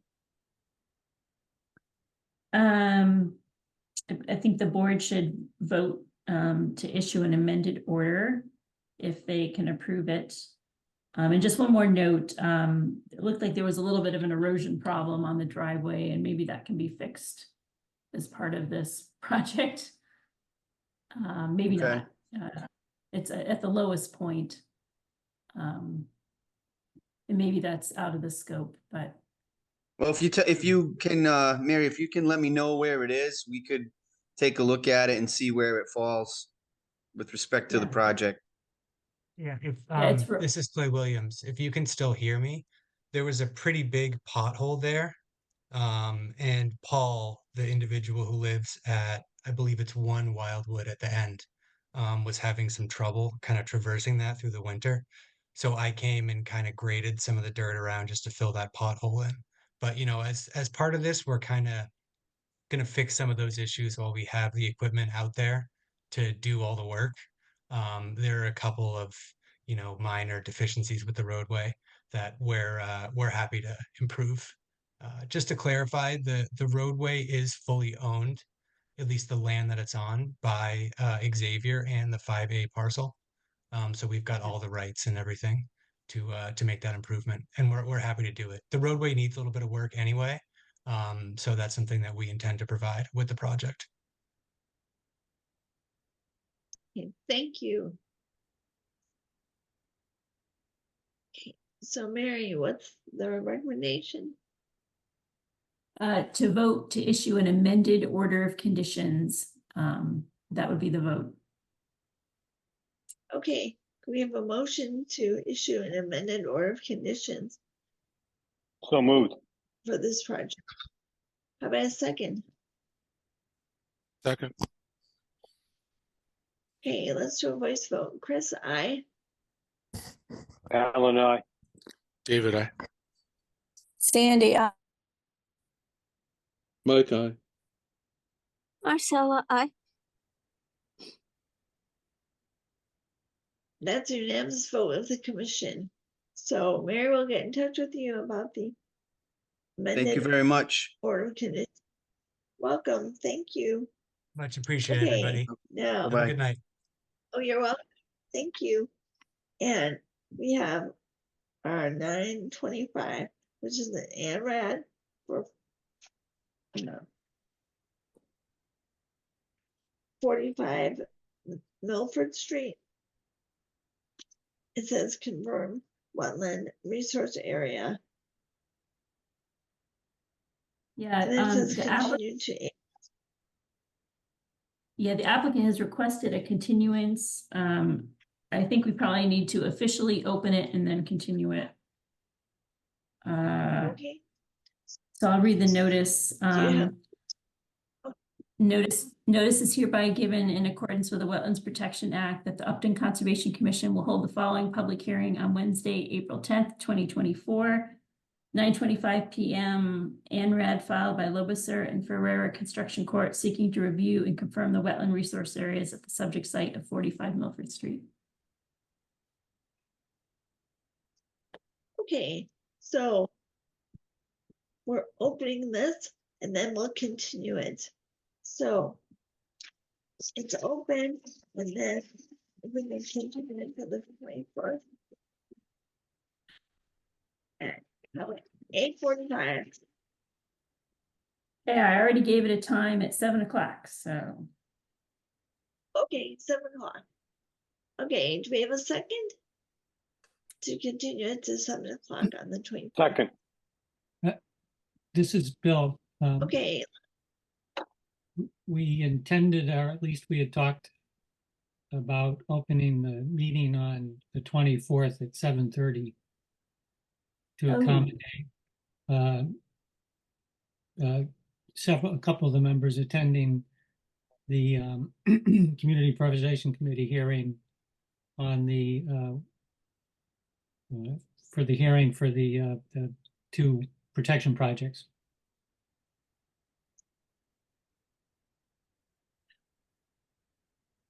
That's could we fine. make that I'll- 7:30, Mary? Yep, that's fine. Okay. Let's do a voice vote. Chris, I. Alan, I. David, I. Sandy, I. Mike, aye. Marcella, I. Excellent. So this has been continued until 7:30 on the 24th. And do we have other things to add in, Mary? Oh, Chris, can I just, do we need to, maybe just have a consensus that we will start the meeting on the 24th at 7:30? Is there any concerns about doing that to accommodate the CPA meeting? If we need a Do you wanna make motion a motion? to vote on it. I don't know if we need a motion or not, but if someone wants to make it, that would be fine. But I just want to make sure there's no one has concerns about that. You could probably have a quorum. It would be Chris and I would be missing, for The sure. only concern I have is if we start at 7, we have a lot of things that are continued to that meeting. Could we just make sure we don't schedule anything else into that particular meeting and push things out as much as we can? It's already, Hopefully 10 not. after 10 now, and if we have to have any more of these long meetings, people might start keeling over. Okay, so I make a motion that we have the meeting on the 24th, start at, what time was it, Mike? Possibly 7:30. You could do 7:15. 7:30. Yeah, probably be done with CPA by 7:15, I would hope, but whatever people want to do. Okay. We'll 7:30 say is fine. 7:30, just, Yeah. okay. Second. Do it. Okay, let's do a voice vote. Chris, I. Alan, I. David, I. Sandy, Mike, aye. Marcella, I. Okay, so that's your unanimous vote of the commission. And anything else to add in, Mary? I don't think so. Okay, now, the other thing we have is reports, the administrator's report. I don't think there's anything on my report that has to be talked about tonight, except for I think 44 Milford Street. John Dennert had, last meeting you had asked him to provide a letter describing his changes, which he did. And he is hoping that that will be approved so he can get started. And let me pull that up.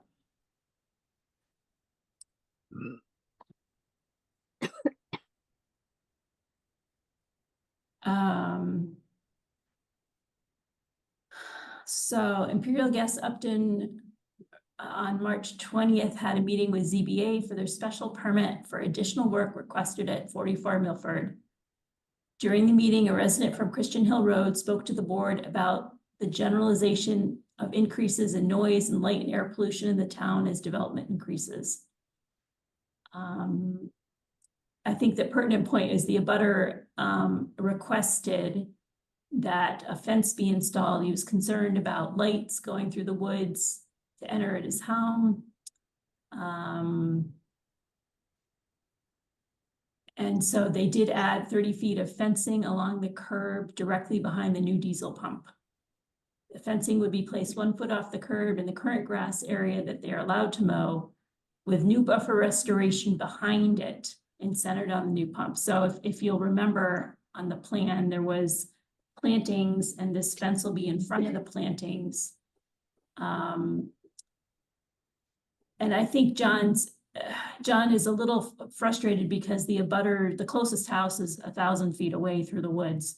So he wasn't sure that it was really necessary, but he didn't feel like arguing and he just wants to get started on the work. So he wanted to know if it was okay with the commission that the fence be added to the plan.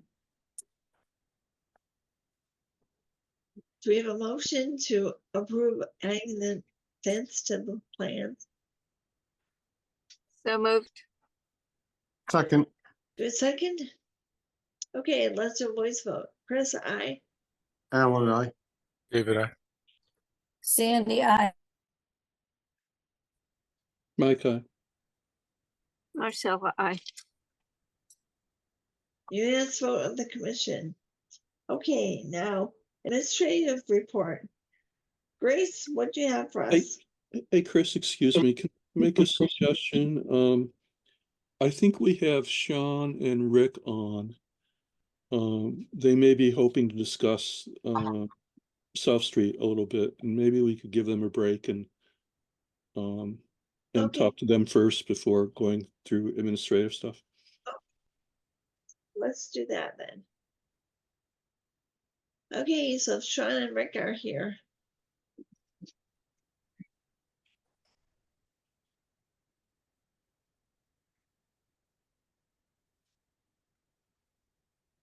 All right, hopefully you guys can talk now. Hello, We can hear you. good evening. This is Rick. All right, and Hi there. I'm here as well, Sean Malone of Consulting Group. And you guys just heard from Rick.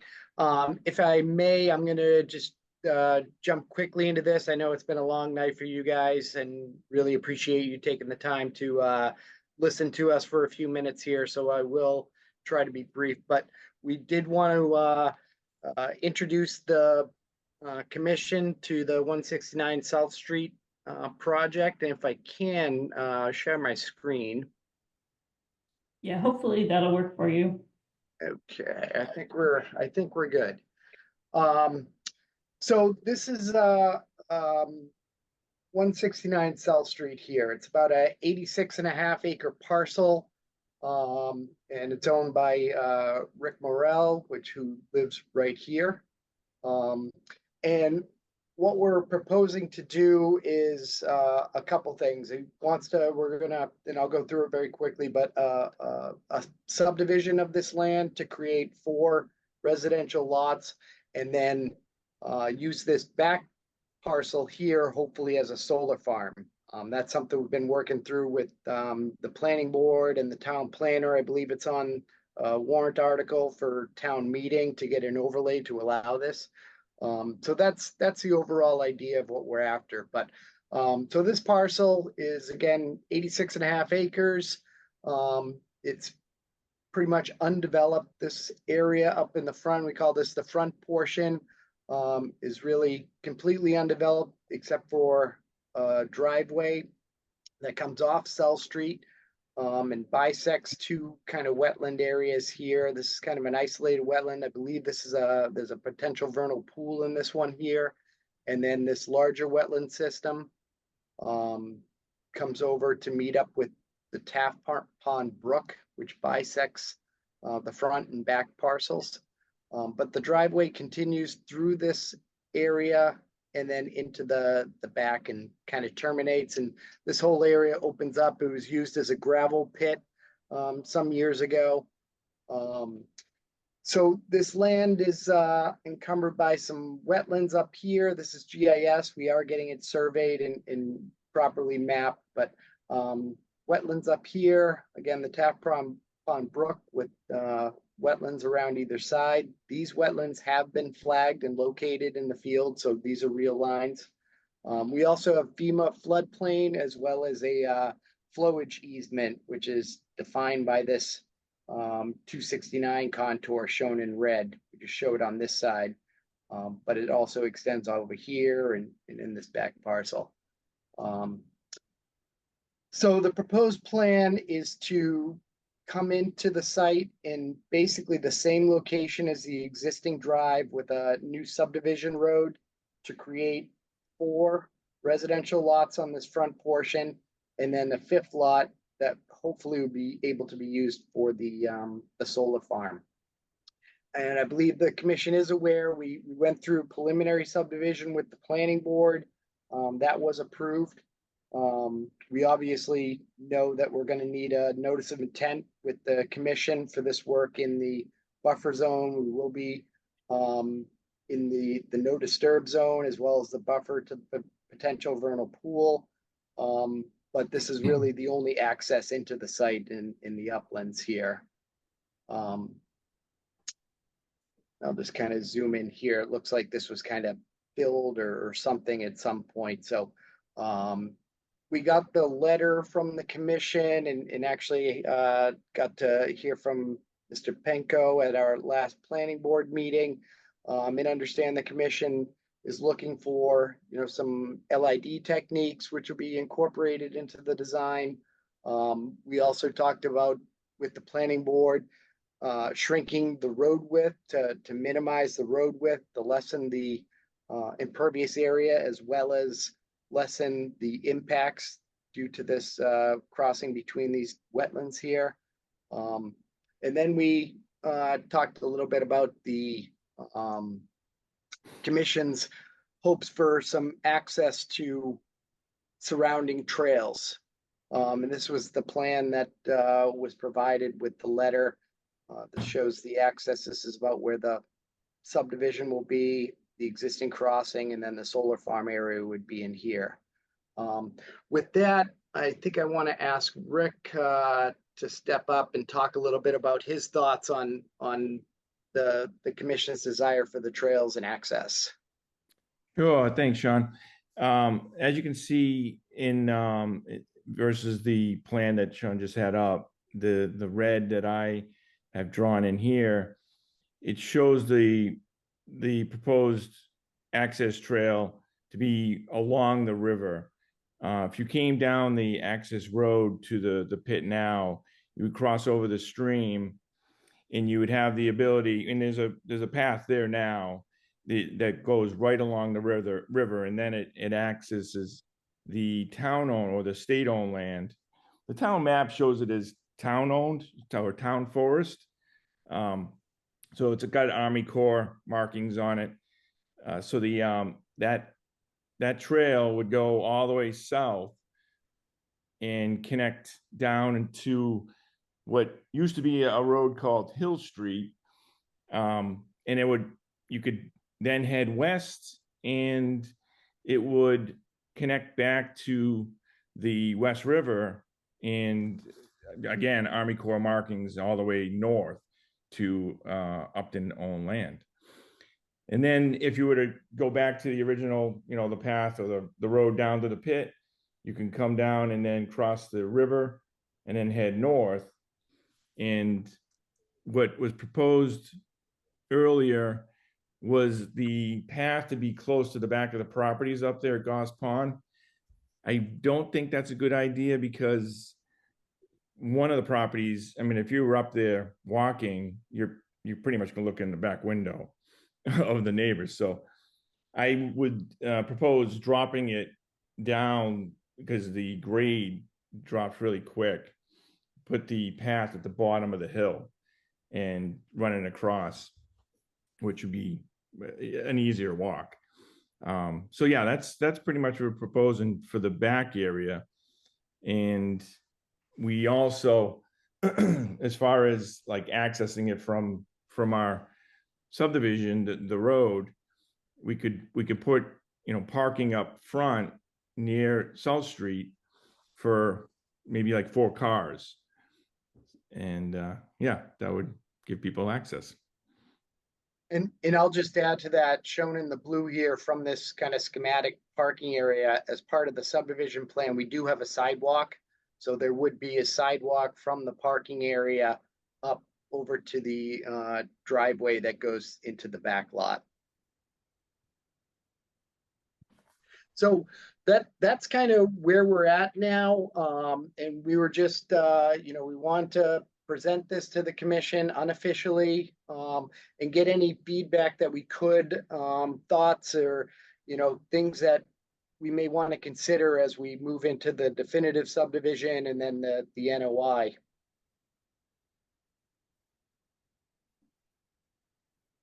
Mary, do you have any questions or comments?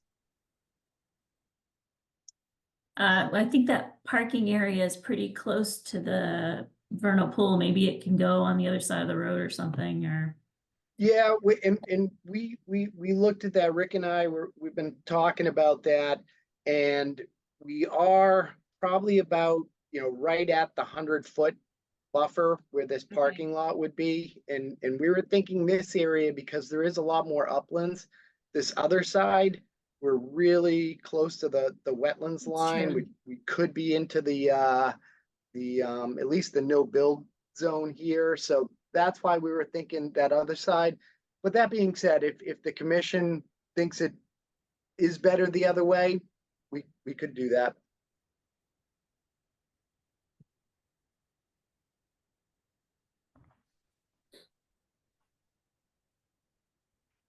Other questions from the commission or concerns? Or comments? This is Mike. Mary, could you zoom back, or Rick? Because I've got Sean. Actually, yeah, I'm steering. They're under controller. Well, maybe back to the plan that showed the trails. This one? Yeah. First, I just want to thank you guys very much for presenting this. You're welcome. I think this will really be a very nice amenity for both the people who are going to live in those 4 houses in the neighborhood, and it'll really help out the Henderson area too. When I drew that the map that was with the letter, I kind of just used what trail mapping we had available, and we didn't have any trail mapping along Taft Pond Brook. If I had known that, I probably would have drawn the loop kind of like you're proposing. So, Sure. but I just appreciate again your willingness to consider, especially the trail to the north, which would hook up with Henderson. So thanks. You're welcome. Any questions from the audience or comments? This is Bill Taylor from the Open Space and Land Stewardship Committees. Again, I'm really pleased to see this, but I do have a question about the southerly part of this, which ends up on Hill, the old Hill Street or Hill Road. Is that existing black dashed line? Is that existing trail on public land?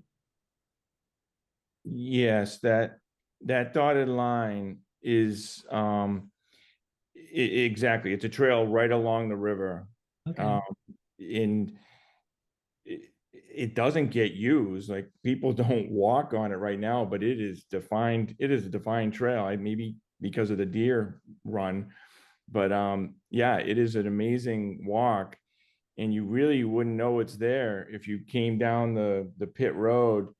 It's hard to see that it exists. So no, I'd like to show, we can walk down there and show everybody that trail. It's quite a scenic walk. Does that permit you to, does Hill Street exist? No, well, it doesn't. It's all sand back there, right? So it's owned by the town, I believe, the town or the state. So it's part of the Upton State Forest. You can connect over, and maybe that's a question we need to ask, is because you see the lot that's the lot that's south of mine is consiglia. It's like 27 acres. And then it butts land owned by Timmy Davidson. So that width of that road is owned by somebody. And I imagine it's the town. But right now, it's just kind of a gravel road with some culverts. It's gated. There's a gate on it. So it's not suitable for vehicle access or anything like that right now. You can't get a vehicle back there. No, I was more interested in determining whether or not it would permit you to walk over to the, which is not Upton State Forest land, but is the government land, U.S. government land, Army Corps of Engineers land, to create a loop. Right, and I do believe that road or that access is part of that government land. Okay, well, if that's the case, it's even better. Right. But Do I we need agree with Mike. I to appreciate you doing this. If it is government land, do we need to negotiate with the Corps or somebody before an official trail can be put on there, or is it public land for public land's sake? Well, it's actually leased to the state. It's a wildlife management area. So I mean, presumably, yes, we might need to do that, but I don't think anybody's going to object. No, I just want to make sure that we cross our T's and dot our I's if we're going to be connecting trails out there. Oh, yeah, absolutely. Yeah, I agree with that too, but some of the trail, at least along the West River portion that the Corps owns, follows fairly closely the Corps boundary line. And they actually probably maintain that. If you go along that, you're going to see Corps boundary markers, and the Corps likes to maintain, basically a trail or strip of land along their boundaries if possible. And I think they probably do that, even though it's leased to. They have an agreement with the state to manage it as for wildlife. I think the Corps is. We could double check with West Hill, but I think the Corps is maintaining those bounds, and to some extent probably the trails that go with them. But hopefully it all work out, and that the trail can be the loop can go south and go back up north, all on already publicly owned land. It'll be a nice loop. That'll be a fantastic resource for the people in the town.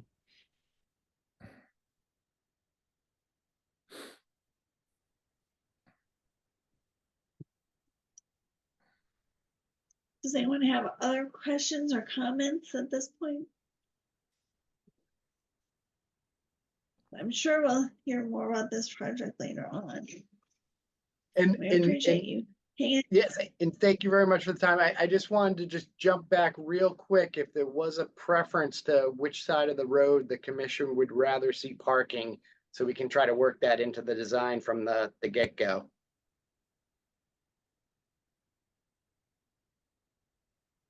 This is Mike. Can you zoom out just a little bit? I was wondering about that. If maybe it's, if possible, maybe zoom out or zoom back to the plan with the trails. This one? Yeah, I mean, is there any chance that parking could be put somewhere along that blue trail that comes off of the subdivision road? Yeah, we looked at that and we talked about that, and that's really not something that we think we can do. It's kind of an intrusion into the homeowners here. There really isn't a good place for the parking because we only have a 50-foot strip for the access road to get back to the back lot. So that's why we were looking at up front here. It'll be minimal impact to the people who live here. And it'd still be easy access off of South Street, and then the sidewalk up into the site. Okay, thank you. My thoughts about what side of the road to put parking on is wherever it's least intrusive and the best access to, a sidewalk or whatever is going to, where people are going to be walking. But, Mary mentioned some wetlands, maybe further as far away from that as possible. But Me other too, than but that, I really have a preference. Sorry, I got one other comment on the access. If we have the parking up front, we would like to limit that other people can't park on the road. Say what Mike was just mentioning, and somebody wants to just park down near the gate, but they're on the cul-de-sac road. What me and Sean were talking about, maybe, having a sign or signs every 100 feet saying you can't park on the road unless you're, you live there or somebody lives there. Is That's that going to be a public town road at some point, or is that a private driveway? I believe it's a town road. It'll be designed and built to the town specification, so it could be accepted. So I think if it's accepted as a town road, then the public is entitled to use it. Mm-hmm. Mm-hmm.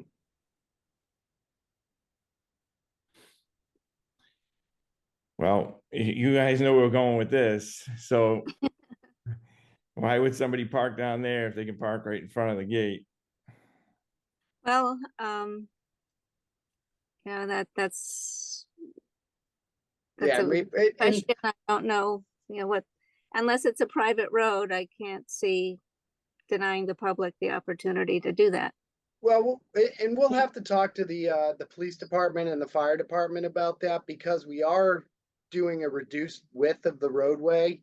It may not be safe for, fire apparatus accessing the site if there's people parking on the street or things like that. So that's going to have to be one of the details we work out with public safety. Okay, if it's like a blanket no parking zone, that is fine, but that would also include the residents there. Mhm. They would not be allowed to park on the road either, if Yeah. it's a no parking zone. Just Yeah. something. Correct. I imagine if there is a parking area for hikers, they'd probably use it, I would think. I know I would probably rather park in a parking area than leave my car on the road. So I think we have a few spots there. Hopefully people would use it. And with some signage to, basically, if it's a public road, please park in the parking areas type signage or something like that. Just, yeah, it's probably not, maybe once in a while there might be a, maybe open space committee or someone would sponsor a walk. So that at that time, maybe there'd be, need, or it would be nice if people could park on the road. But other than that, other than events, I suspect, you can get people walking in from the neighborhood, or maybe a car or two there once in a while, otherwise. But, it'd be nice to have the ability, if there was an open space event, to park on the road, every Well, great If it once in a comes, while. if it's a safety issue, then I think the police and fire department are the ones who dictate that. And it would have to go through them if we were to ask permission to do that. Yeah, something that can be, we can be discussed, especially with the planning board, when that's kind of thing that would probably come onto their radar,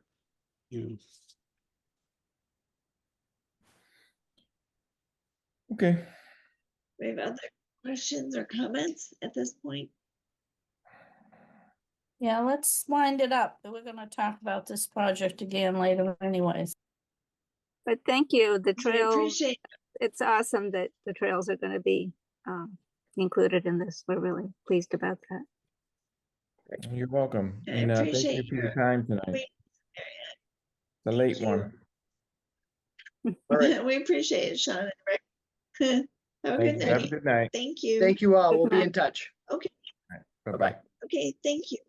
Now, let's speed through the last things. Now, Hey, for Chris, expense Chris, I hate to interrupt again, but I know, I believe we have representatives from 123 Glenview Street as well to ask a favor of the board. Okay, Well, let me get them on here. get that, Brian. Yeah. Okay, it's on here.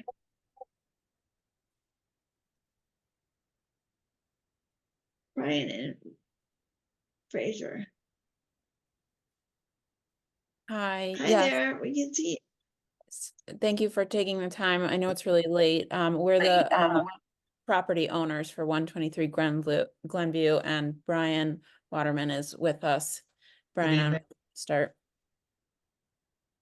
Hi, I'll try to make this quick. I know you guys are just probably hanging on your eyelids, but yeah, we're assisting Fraser and Alex with the property at 123 Glen. It's a 3-acre lot to build a net zero energy efficient family. The site has historically had a lot of invasives, mainly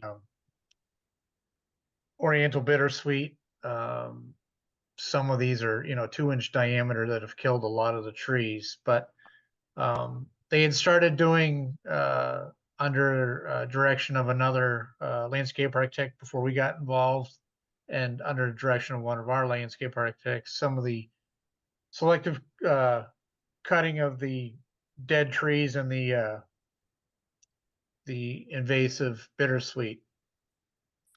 And their contractor had a discussion with Mary. I believe she stopped out and identified a potential wetland off the northeast corner of the property, the back corner. If you're standing on Glenview, would be the far back left corner. So we were contacted for myself to go out and take a look at any potential wetland area out along that northeast corner. And there's an area that's graded 3 to 4 feet in elevation, kind of below the main site, which is identified on historic plans as an old abandoned roadway. So looking at that, I did find the town has a drainage system with a head wall and culvert, which discharges flows into that old roadway onto the property. And it has created a drain channel and then eventually kind of an intermittent stream channel. So I started back where Mary I had identified the wetland area she thought towards the back. And I chased it up this old roadway following the drainage that comes onto the site from the town And I did identify, an area that does have some hydric soils, as well as, red maple, winterberry, and elm. So it's, predominantly wetland plant species or facultative anyway. So one of the questions we have for the, the commission is, looking at historic aerials, USGS, Town GIS, DEP, there's never been a wetland identified in this area. And it's clearly been affected by the old roadway cut and then the drainage discharge. So one of the questions would be, under the variance, would the commission allow the siting of one corner? The corner of the garage would be about 35 feet from the wetland that we've identified. The remainder of the house goes into the interior of the site, away from the buffer zone and away from the wetland. We would keep the gravel driveway, the turnout for the driveway outside of the 30. And then they're proposing an extensive revegetation of that 30-foot and portion of the 50-foot with native vegetation versus the existing, some of the invasives that have been removed. They've identified 2 really nice grove and stands of sassafras that we're trying to protect. And we've identified some other areas with sassafras seedlings that have been coming up that we would try to protect as well. We've identified and survey located some of the really nice trees that are along the bank to that roadway cut, that'll all be protected. They've cut, some of the invasives to try to keep them from strangling those trees. So we think just seems to fall as something that would work under the variance, where, this is not a naturally occurring or pristine wetland by any means. It's associated with the road drainage over the years. Remove the invasives and revegetate that buffer to the stream, to the wetland area, with nice native vegetation. So we asked them for a variance to allow a portion of the garage to be within 35 to 40 feet, but we would be from the garage to that wetland area would be revegetated with native vegetation. So we're just seeing if Sounds that's like you may need to just at least submit an RDA. Everything you've described to us could, we could discuss that. We're actually planning on submitting a notice of intent by noon tomorrow. But we wanted to get a feel. Mary asked us, if we could speak tonight, just sound as if this is something, when we submit the plans tomorrow, if that's the route, and we'll submit the variance request. And we have a very extensive planting plan that we'll be submitting with it, so. Our other goal in talking with you briefly was to see if we could continue some of the site work up to the 50-foot buffer line. Just there's more site work that could be done, and the net zero house that we're building is being built modularly, and it's scheduled to arrive in May, so we're under a bit of a time crunch, and would like to continue with some site work on the driveway and around near the septic system, that is inside the 100-foot line, but outside the 50. Mary, are you familiar with the site? Does that seem reasonable, or do you think we should just wait to see the NOI before we make a decision about this? I have been to the site. And Brian, did you, I know you guys showed me a plan. Do you have that plan available to show the board, or? I don't. I was on another meeting and jumped onto this one, and Okay, that's don't have fine. all the goodies. It's been a long day. Yeah. As Yeah, you no, that's you okay. guys, I but, hesitate to give you the go-ahead, not seeing anything to, I need the visuals to Yeah. know what Yeah, proposing. Right, well, yes, we'll be delivering the updated plans tomorrow as part of the notice of intent. And I think they started cutting the center of the driveway just in areas well outside the 100-foot buffer zone. So I think they're just hoping to be able to do a little more of the cutting and shuffling where the house site would be.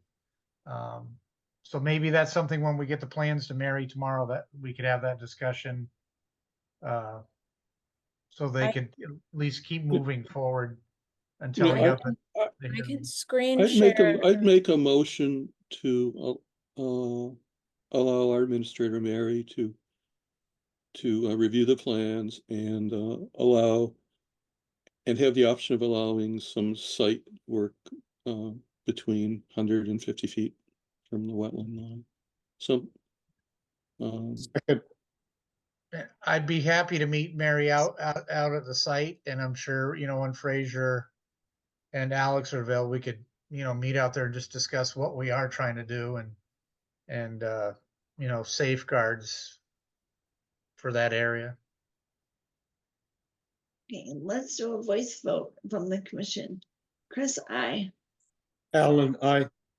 David, I. Sandy, I. Mike, aye. Marcella, I.